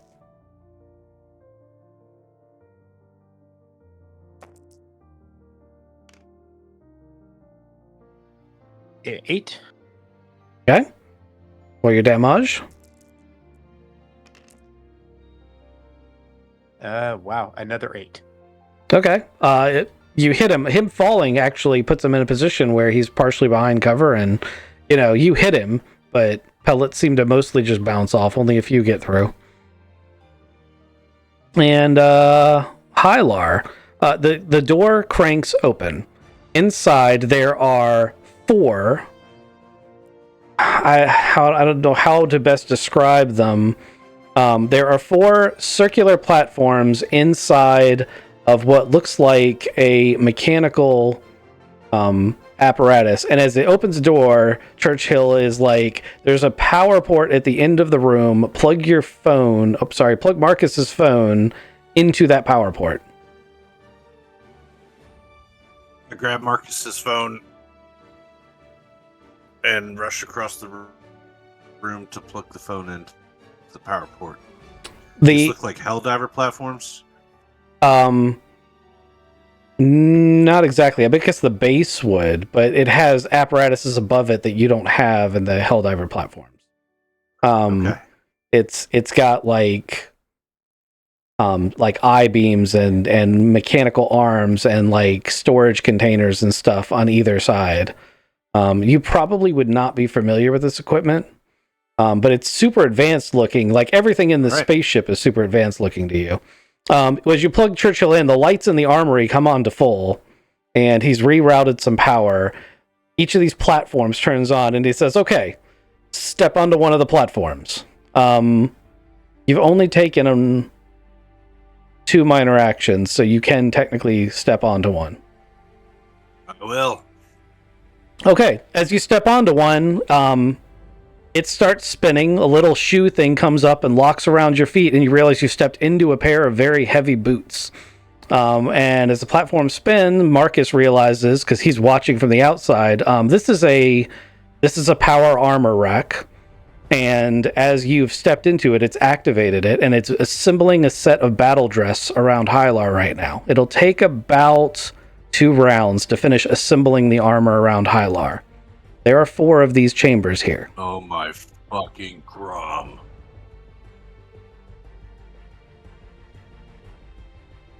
Do this, children. Braylix, it's your turn. You have no idea what's going on in there. You probably just heard a cat pee himself. I know he's just working in his territory. Yeah. Brelix sees the dead body, knows there's a shotgun there, and tries to pick up the shotgun and provide cover on the front hole door. Okay, you are a DM -2 to use the shotgun, but here, we'll just use the same one that was over here.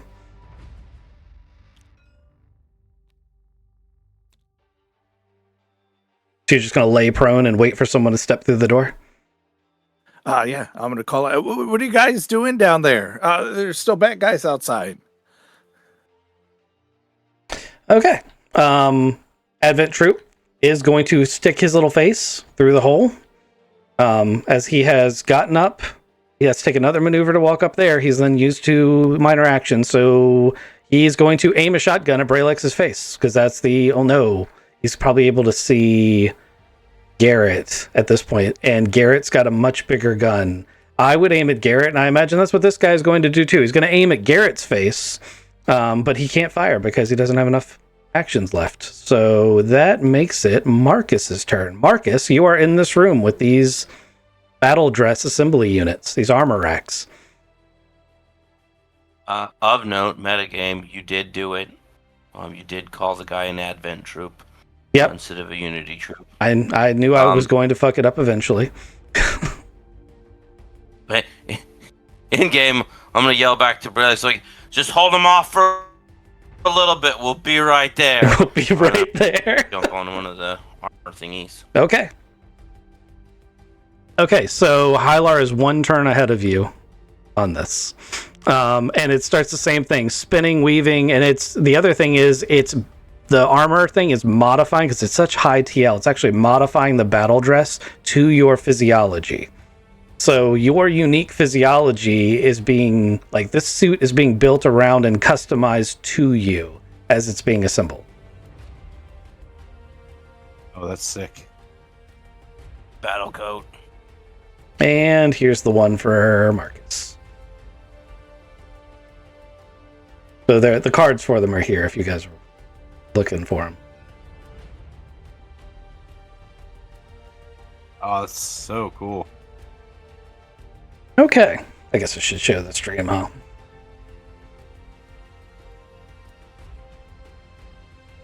Okay. Let's see. That was Marcus, so baddie number 2. Baddie number 2 is this group right here. They are going to all try to slide down this thing. Let's see how they do. That guy made it. That guy made it. That guy made it. Look, they did much better. They watched the first guy and they were like, no, fuck that, man. We're going to take it easy coming down this thing. So they are now outside the rent in the side of the ship.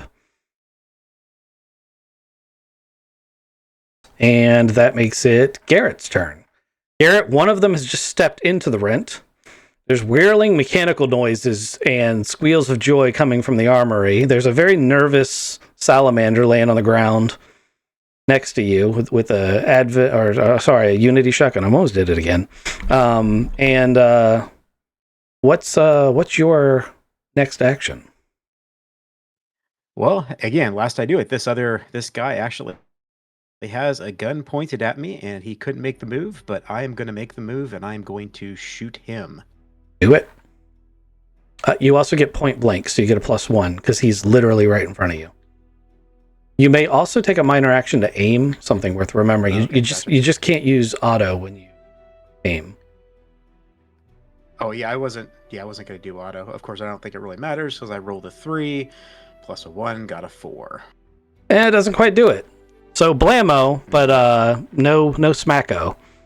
Hylar is still getting the battle dress assembled around him. This is the last round. So next round, you will have fully assembled battle dress and be able to step off of the platform. Whirling, putting together, it's actually lowering the helmet into place. And interesting caveat, it's going to actually plug into your implants when you get the helmet on. And you are going to fully interface with this battle dress in a way that is well beyond a normal user's ability to interface with it, but we'll go more into that later. It will feel like a second skin, though, even off the rack. I have a question for my turn. It says on the card a teleportation suit. How does that work? You can't use that without a psionic ability. It has a weave in it that would allow a Zudani guardsman to use the teleport ability and then cool off, because when they use that ability, it generates a shit ton of heat and it hurts them. Think of it like a sweat wicking bodysuit on steroids. Basically, if they teleport, it cools them down, and it allows the armor to teleport with them, because also when they teleport, like if you just get the raw ability, technically you teleport naked. Like you have to learn to take your clothes with you. Okay, so that doesn't work for us. And this is a Zudani suit, and it does have that as well as the psionic shielding. But that is not something that actually is useful to you as a Aslan that is not psionic. Tracking. So that was Hylar, and then Braylix. Garrett missed. One shot goes off. Brelix is still laying there. He's looking at it. He aims his shotgun at it. It's point blank, and he pulls the trigger. Rolled an 8, -2 because this thing is way too heavy. +2 because point blank. +1 for exactly an 8. That's an 8. Roll your damage.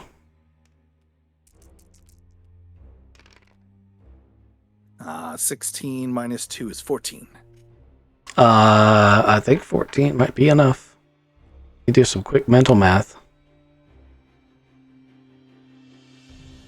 Yep. You take that guy out. Now it's stun damage. So you lay him out. He's unconscious from the hit. The stun pellets do their job. That one is out cold. You got one.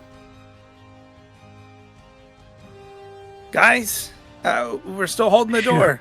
Job. I shot one. See. You shot the one that is baddie 1. So one of these guys is going to take over being baddie 1 and is going to step into the door.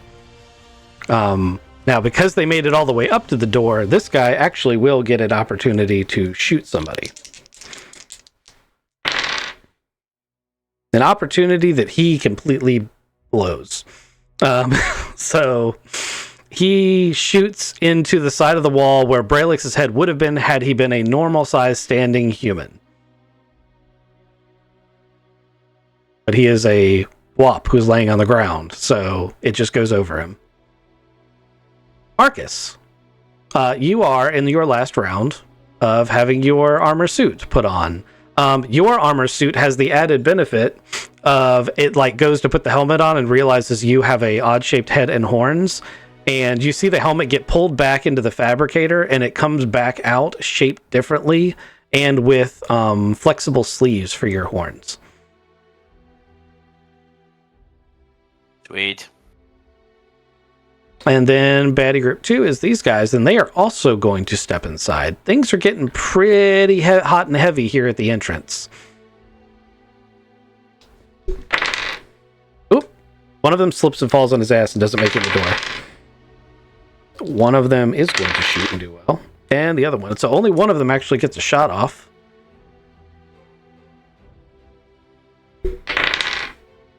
And he takes a shot at Braylix with his stun shotgun.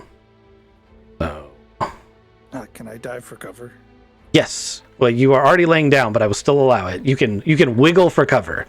You roll yourself in. Yeah. Underneath of these guys. Well, there's a wall there, but you can go this direction. So like you can open the iris door and just roll into the engine compartment. And then there's a series of stun pellets that, splat down the hallway.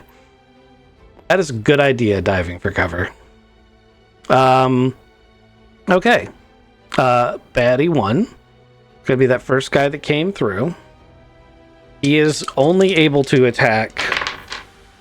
Well, he doesn't hit, but he's only able to attack Garrett.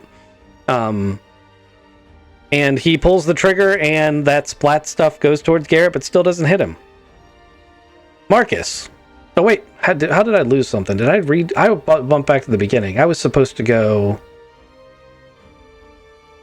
Hylar was supposed to get a turn. Hylar did not get a turn there. I skipped to Braylix. I knew something was wrong. So we're just going to stop right there and let Hylar double go.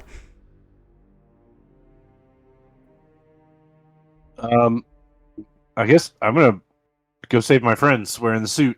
Yes, you are in the suit. You have stepped off the platform. It is, it's like an Iron Man suit. I'd imagine.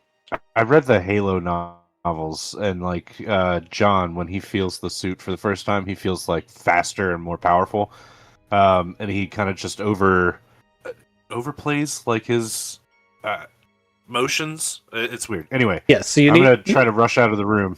I was about to say I was going to make you do a vac suit check on your first attempt to use this thing, because that is what that skill's for. So you need to make a vac suit check just separately for how well you're using the suit. What characteristic goes in a vac suit? So characteristic, it depends on what you're doing. In this case, it is dexterity, but you get a +4. Excellent. Okay. With the +4, it's a 12. Excellent. So you do not fall on your face, but you do feel all of those things. You are faster, smarter. Well, not smarter. Faster, stronger, better, and going to look like a total badass as you run down in here. You can get all the way to the battle zone. Oh yeah. So yeah, slipping on the plates underneath me, and running. Now, from the perspective of Garrett, to save my buddies, Garrett. You're going to be the superhero thing. I just want you guys to know, Braylix and Garrett, you can feel the pounding of this thing in the deck, and you can hear it coming. You have no idea what's been going on. All right, so now I think we go to Marcus, who's also now stepping off the rack. Yeah, buddy. I also need a vac suit from I'm you. Also going to.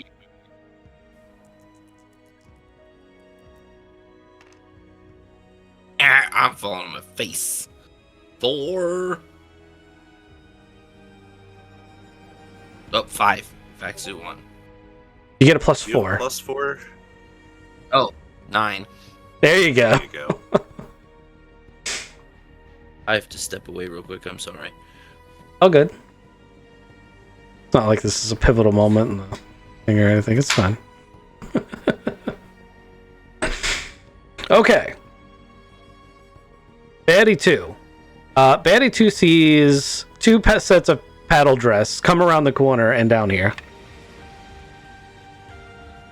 Any normal person, I would roll a sanity check to see if they just shit their fucking pants. Because I feel like that is a completely normal and reasonable reaction to the sight they just witnessed. Yeah, this thing coming I around the sincerely corner. apologize. Hey, I apologize for interrupting everything. I gotta go. I'll fill you guys in at work and whatnot later. Apologize for ditching on you. Okay, man. Must be important. Good luck. Yep. Copy. We'll- Take care. We'll try not to kill you by shoving you in a toilet. No promises. No promises.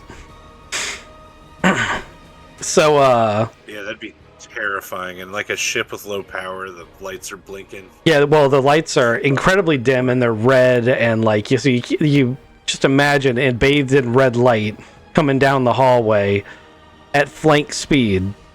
You know? Yeah, no, I think shitting your pants is a perfectly reasonable response to this scenario. Garrett, you don't know if it's friendly or not. You should shit your pants too. I'm just kidding. Well, I mean, it's coming from behind me. Also, I'm like, holy crap! You know, it's like boom, boom, boom, like the floorboards are moving, and yeah, a pretty freaky moment. Okay. Let's see. Garrett is well, no, technically this guy does have to take a turn. The only reasonable thing for him to do is to try to shoot the battle dress. I don't think that's going to work. With plus 27 protection, is it even possible for him to penetrate? Oh, yes, technically it is. Okay. Phrasing. But not with a 4. Which, once again, totally makes sense. So, pulls the trigger, hits like a light above Hylar, and like that part of the hallway is just bathed in darkness. And all you can see is the faint glow from the mask of the battle dress as it continues down towards the baddies. And that makes it Garrett's turn.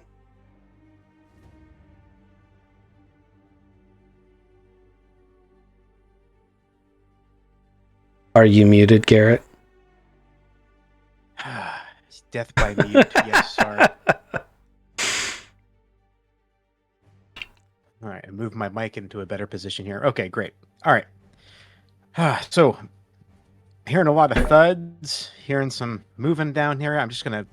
First of all, I want to get out of the way, and I'm still gonna cover the door. Then we still had 2 guys left in the doorway, right? Yep. So I also want to point something out. You've technically stood in the fuel tank. This is a very narrow corridor you're standing in. There isn't really a lot of place to go. So there's a guy here blocking this corridor because he was shooting at Braylix. Hylar is coming down this hallway. You may pass through a friendly space, but you will have to turn, see this thing coming out of the darkness.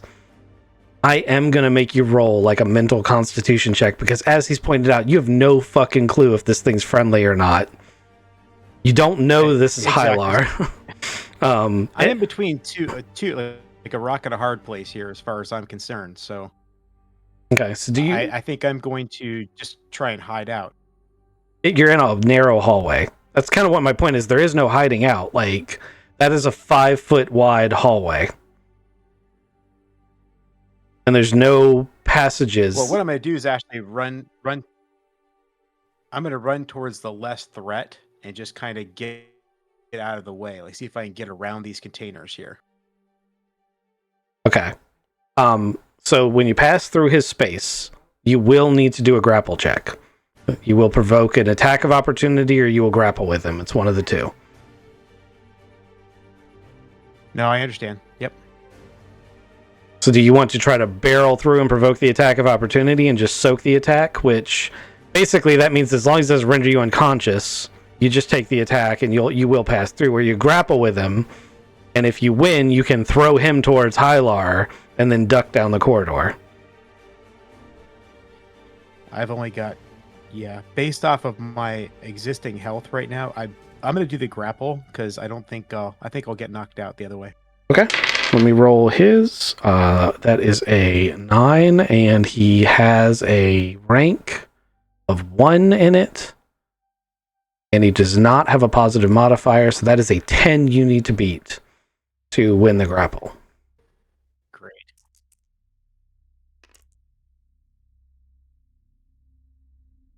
And that was a no bueno. I got a 4. Okay, so he's holding you in place. You actually can't barrel through. Seeing that come, he's actually going to throw you towards Hylar.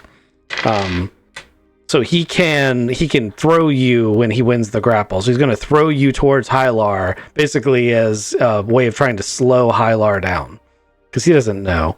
Well, I mean, he knows that thing's probably not. It's not friendly to him. So any way you cut it, and that makes it Hylar's turn. I want to leap over Garrett and then elbow drop into the Unity Trooper. Okay, you can still use your hatchet in battle dress. Oh, that's even better. Yeah. Sweet. You can still use all those weapons in battle dress. I'm going to bury the hatchet in him then. Bury the hatchet. All right, go ahead. Don't forget your strength modifier for the suit. Is, now +4, which is insane. So this... Okay.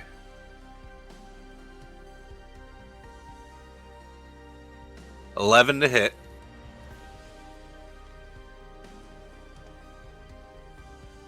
I assume that's a hit. Yeah, it's absolutely a hit. It's an 8 to hit. All right, and then oh man, the damage was awful. Well, remember to add your new strength modifier, because that strength modifier stacks with your strength modifier. So you actually have a +5 on your strength. Oh, it's stackable, not just replacing. Okay, Yeah. I understand that. So this Because there's a little plus damage next to it, right? I have. Ooh? Yeah. Yeah, if there's a plus Wait. next to it, then it's... I don't know where it went. Oh, it's right here. Yeah, it is a plus. Yep, so it stacks. Okay, sweet. So 13 damage total. Okay. I have a +10 modifier, and the damage from the Okay. attack roll. So a 10 doesn't actually kill him, unfortunately, but it does knock him back and cleave a bunch of his armor. It's 13 damage. Okay, 13. Actually, a 13 does do him in one hit, just barely. That's the exact number you need. So you get that first guy. You bury the hatchet right through the middle of the skull, I'm assuming? Yes, roaring inside the suit. How do you deal with Garrett, who's been thrown at you? This is just for flavor mostly, but he threw Garrett at you as a human shield, and it is a very narrow hallway. I had jumped over Garrett, Oh, so I went up as Garrett came okay. sideways down the hallway. So you jump up. It's a spaceship, so it's not really tall. So my imagining is that you bash like a huge dent in the ceiling. Yes. As you just like sparks flying, come over top of him and bury this hatchet into the Advent troop. And as you jump up and bash the suit, you hear Churchill say, "Hey, easy on the hardware." Yeah. Okay. You know this shit's hard to repair, right? And you don't care. You've got hatchet buried in Unity Trooper's skull. Yeah, there's black blood stuff all over me. And so let's Brelix's see. turn? Yeah, Brelix. You don't see this. You took a Div for cover. Yeah, you dove for cover. So you don't get a whole turn, but you can hear all of the commotion going on out there. And then Baddie 1 was the guy standing in the door. No, there's a guy who just got cleaved, so we need a new Baddie 1. I think it's just these two that are left alive. So one's Baddie 1 and one's Baddie 2. This guy's going to he's going to run. And he's going to try to scrabble up that ice. And he is not going to be very successful at all. It's not really an act of cowardice. They're not really capable of that. However, there is a tactical assessment that's been done amongst the two of them that says someone's got to get word back that really bad shit just happened. So we're going to take Marcus's turn, and who wants to use Marcus to bash somebody's head in? Okay, I'll do it. Me. Yeah, I thought it was going to be Brelix. Oh. Who didn't get a turn. That's why I didn't jump in. Oh, Brelix, sorry. No, Brelix didn't get a turn. You can do it if you want, but you didn't say nothing. Like, you guys aren't being talkative enough. It's 5 seconds too late. I apologize. Marcus has got special rubber things for his horns, and now has extra speed and agility. He's picked up the wrong one. He's gonna sprint. Kind of use. He's got to hop over Sims or Garrett who's on the floor. So he hops off of Hylar and is out the door looking for the next person. Okay, there is a guy standing directly outside the rent. Moving that distance will be a full charge. So the only attack you can make is the ramming attack, and that is a natural melee attack. But you still get all the modifiers from the battle dress.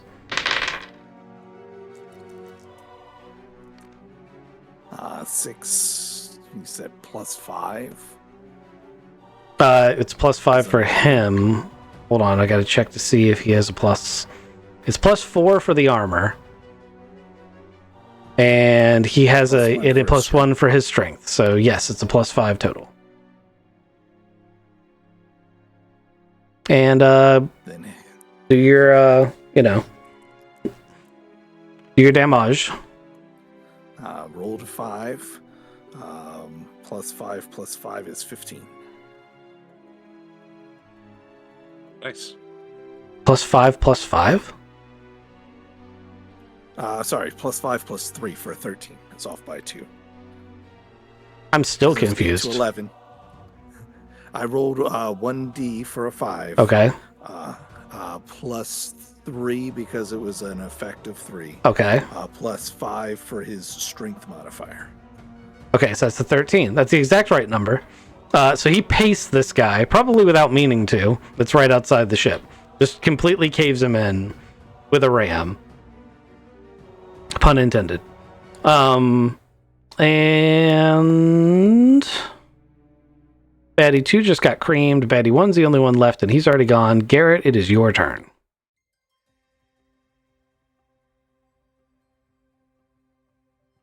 All right, so we have the one that's actually still running, right? Because Marcus went after the one that was still on the ship. There is only one left. He is trying to scrabble up the side of the crater right now. That's what I figured, since the other stuff taken. So I'm actually gonna. Gosh, I don't know who these guys still are, do I?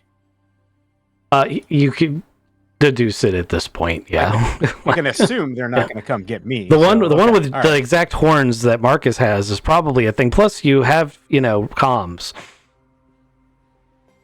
Gotcha. Okay. so you could So talk to I'm them, actually gonna- in the roleplay thing. Okay. Gotcha. I know we were in battle time, but anyway. Okay, so I'm just going to run out the door and go after the one that's running up the hill, get in a nice position, take a knee, and shoot him while he's running away.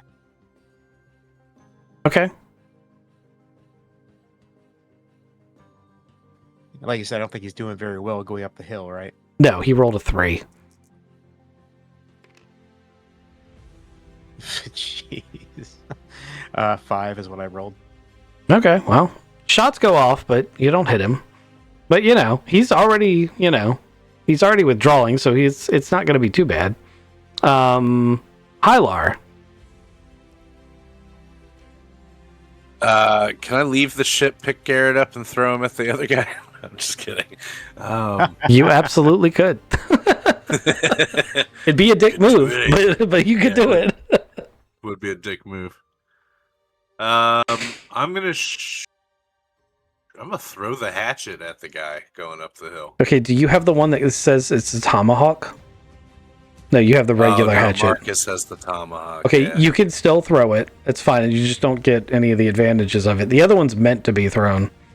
But yeah, you can still throw it. It's athletic strength to throw it. Sweet.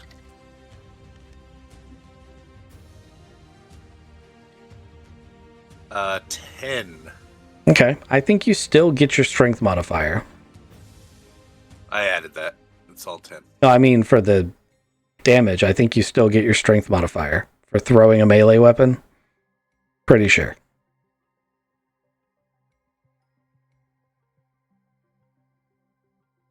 So you got to roll your damage with your effect plus your strength modifier.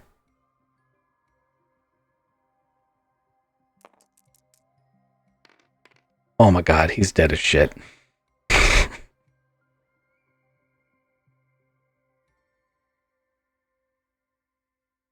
I think it's 17 damage.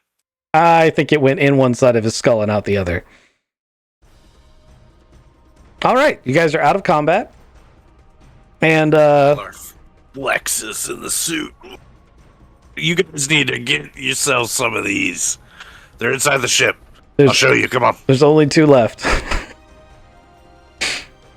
That's perfect. One for Brelix, one for All we need. Brylix wiggles out of his hidey hole to see 2 people in battle armor. And nobody else on the ship. It's I'm sorry, it took a second to remember what frequency we're using for comms. There are 2 more of these things. You guys should get suited up. Yes, please, but things like what? I have no idea. I think it's Zodani. It's on the ship. It's pretty sweet. It's over here. Come on. They are Zudani power armored. And now that the crisis is averted, Churchill is like, this is the loot I was talking about getting you guys to. Just try to be careful with them because I'll never be able to repair them with the materials we have here on the planet. If they break, they are broken.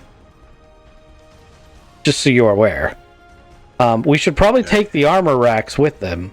I'm trying to arrange for enough transport to get out here to load the armor racks and the suits before the Unity troops return.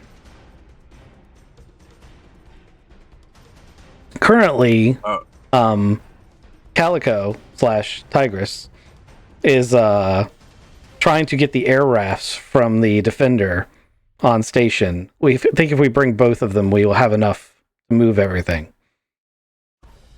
Excellent. Good thinking. We can rip into the ship's side, right? And make a hole so that we can pull the stuff through? You can, but you shouldn't. Is what Churchill tells you. The other side of that bulkhead is the fuel tank, and I have no idea how much fuel is in it, if any. But if it does have fuel in it and you rip it open, that would be bad. Especially since currently Bralix is standing in one of the armor things, having the armor custom fit to him. Bralix will automatically acquire a tail weapon with his battle armor. Battle dress. Brylix is standing there thinking to himself, I'll put horns for Marcus. Does that mean? And then it starts like wrapping his tail, and he's like, just in. Could not be happier. It also brings you up to a standard human size. It basically puts legs and arm extenders in. So your hand isn't actually in the gauntlet of the glove. It's like halfway up the arm, but you have like controls so you can still manipulate your hands and legs and toes. You'll just have to get used to being bigger.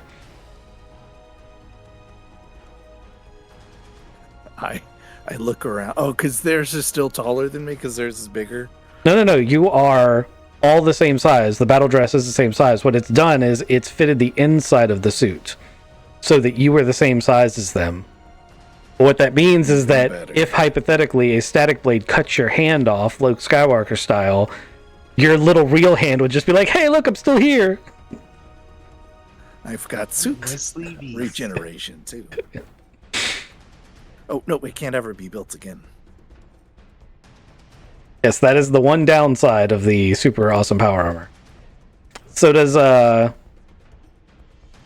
does Garrett step into one of these things?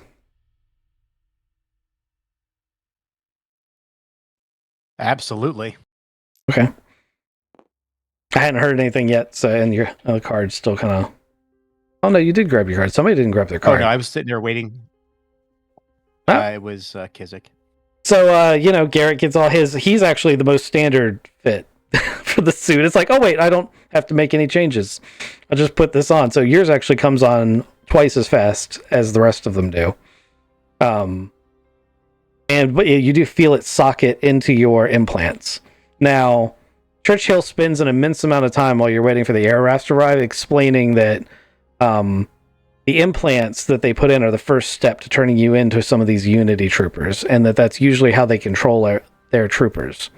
Churchill has blocked those communications and intends to fully, basically, rootkit the cybernetic implants that you have. However, he does not have the technology to remove these implants. These implants are, for the time being at least, permanent.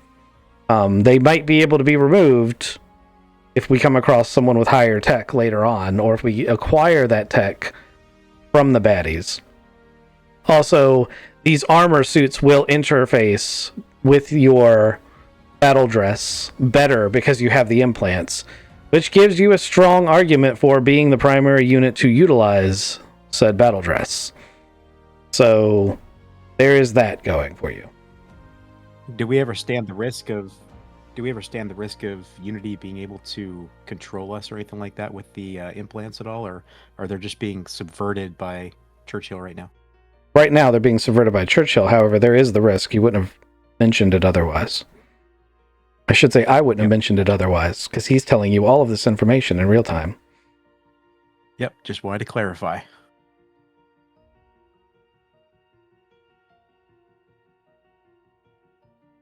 Hylar, Brillix, no follow-on questions, or we're still just, oh my god, I got battle dress. After all these years of playing Traveler, we got battle dress. I'm wondering why I didn't get a cool tail weapon, but it's okay. My Dewclaw I can't use, but I can still use other weapons. Actually, the Dewclaw would be, because Aslan battle dress does adapt to a Dewclaw, so yours would have the Dewclaw thing. The tail would just be tucked in, but you don't use your tail as a weapon. The reason Braylix gets a tail weapon is because that's an actual thing in the book. And your Dewclaw slot in your armor for the thing is an actual thing in the book. Right on. Okay, cool. What you may want to do is get your Dewclaw coated so that you can use it in vacuum. You get a coating on it. I think it also gives you like AP1. Battle Dress also has slots and all sorts of equipment that could potentially be added onto it. This thing's got 18 slots. Yep. You also have a static sword somewhere? Back on the ship. Yep, back on the ship. I hope it's really obvious now, by the way, why I had you guys put all your stuff in your footlocker on the ship. Yes. Okay. Time goes on, and two air rafts buzz in. They frantically, people from the resistance cell, from the defender, frantically pull the armor racks and all the good equipment out of the armory. There's also several Zidani weapons in the armory that they take. And they kind of root through the ship after they've got the other equipment loaded for anything they can find that's relatively high tech. But at the end of the day, you're in a super big hurry because more guys are coming. Luckily, you killed them all off before they were able to make an emergency call, so they're not coming as fast as they could have. Tigress is quite happy to see Hylar in his brand new armor, and she was quite torn up. I didn't go into this particular detail, but as they were leaving, she would have been the one that had to fly the ship away. And she would have had certain emotional distress about leaving Hylar behind, especially considering new revelations. Yep. Relic sees Tigris and goes, "Oh, Hylar said he loves you." Thank you, Brelix. That's very helpful now that I'm still alive. No, you said the next time I see her, just a reminder that you love her, which is kind of neat. Thank you, Brelix. I know that you can't see my eyes staring daggers at you through these Technically, you visors, could. The but visors can, Oh, go, great. they can go clear. It won't matter. Churchill, thank you. I'm still staring daggers at him. Yeah, but this suit, so cool. Hey, can we I take can- them off? Once the Look racks you are right in the reassembled. eyes.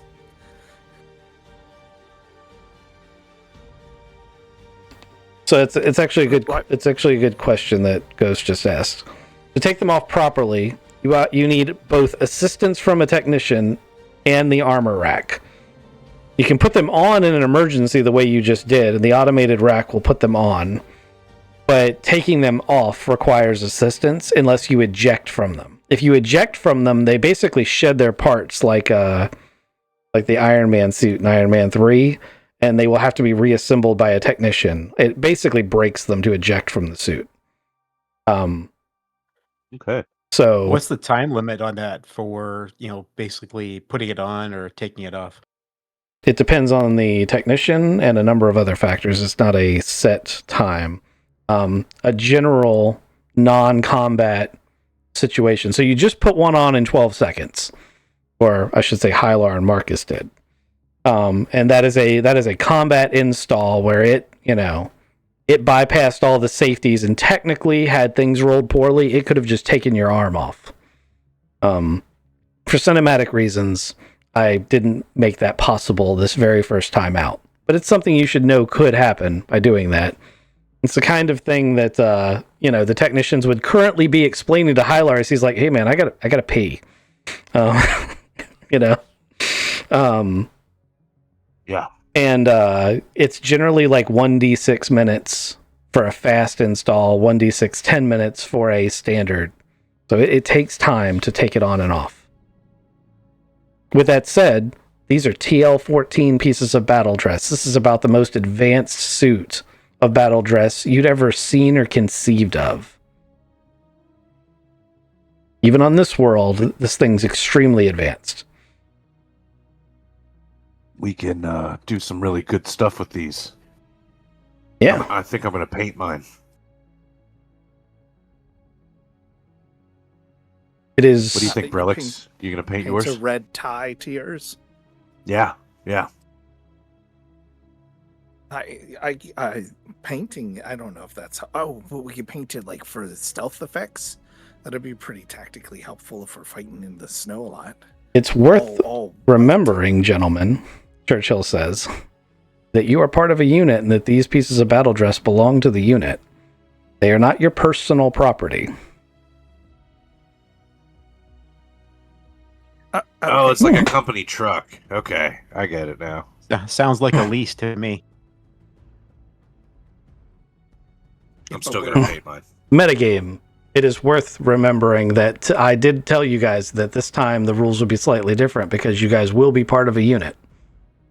You will be given directives and orders and expected to go do those things, although I will not explain to you the party how to do them. I'll let you still maintain that creativity. But part of this is changing the dynamic of you guys always we do whatever the hell we want, and now you have a team of people that rely on you and that you rely on, and a hierarchy that you report to. So just keep that in mind as you are. I'm going to paint my suit anyway. It's going to be that's probably not a big deal, but it's going down a road that I want you guys to be very mindful of. Who is in command? Is it the Goat Father? No, in command of the Defender and the unit that Hylar's been attached to pretty much since the beginning is Griggs, the guy who hired you as bounty hunters. You did say that. I'm sorry. Yep. Griggs. Actually, Tigress/Calico.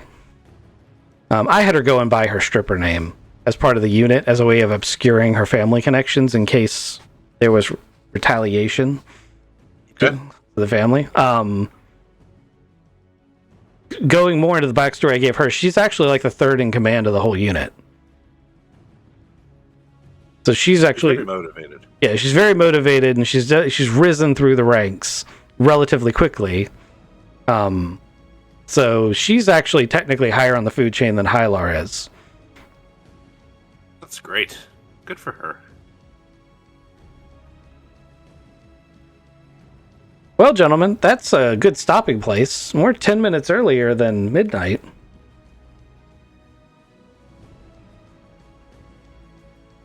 Thank you for games. That was really fun. I'm so glad I got a battle dress now. It's BS. How did you guys like the whole thing? Waiting for this. Yeah, I did once upon a time. I did tell you guys you would never get battle dress. But it turns out I lied.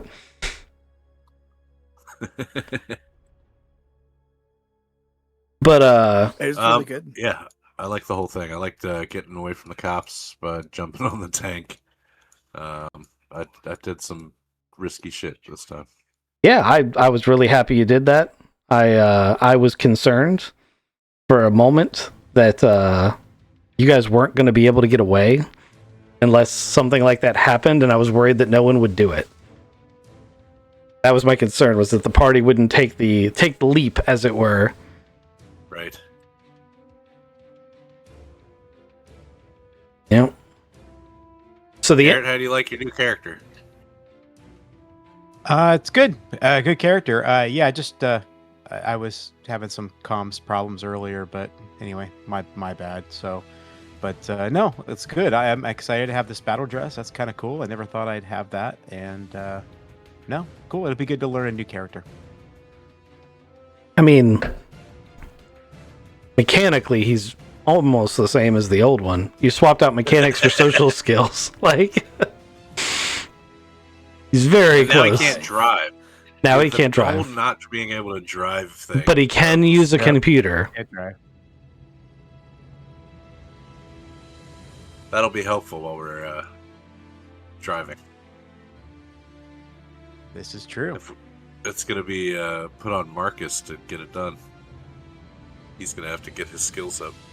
Yep. Just have to drive in battle dress. Actually, driving in battle dress is notoriously difficult. But that's just because you can put your foot through the floor.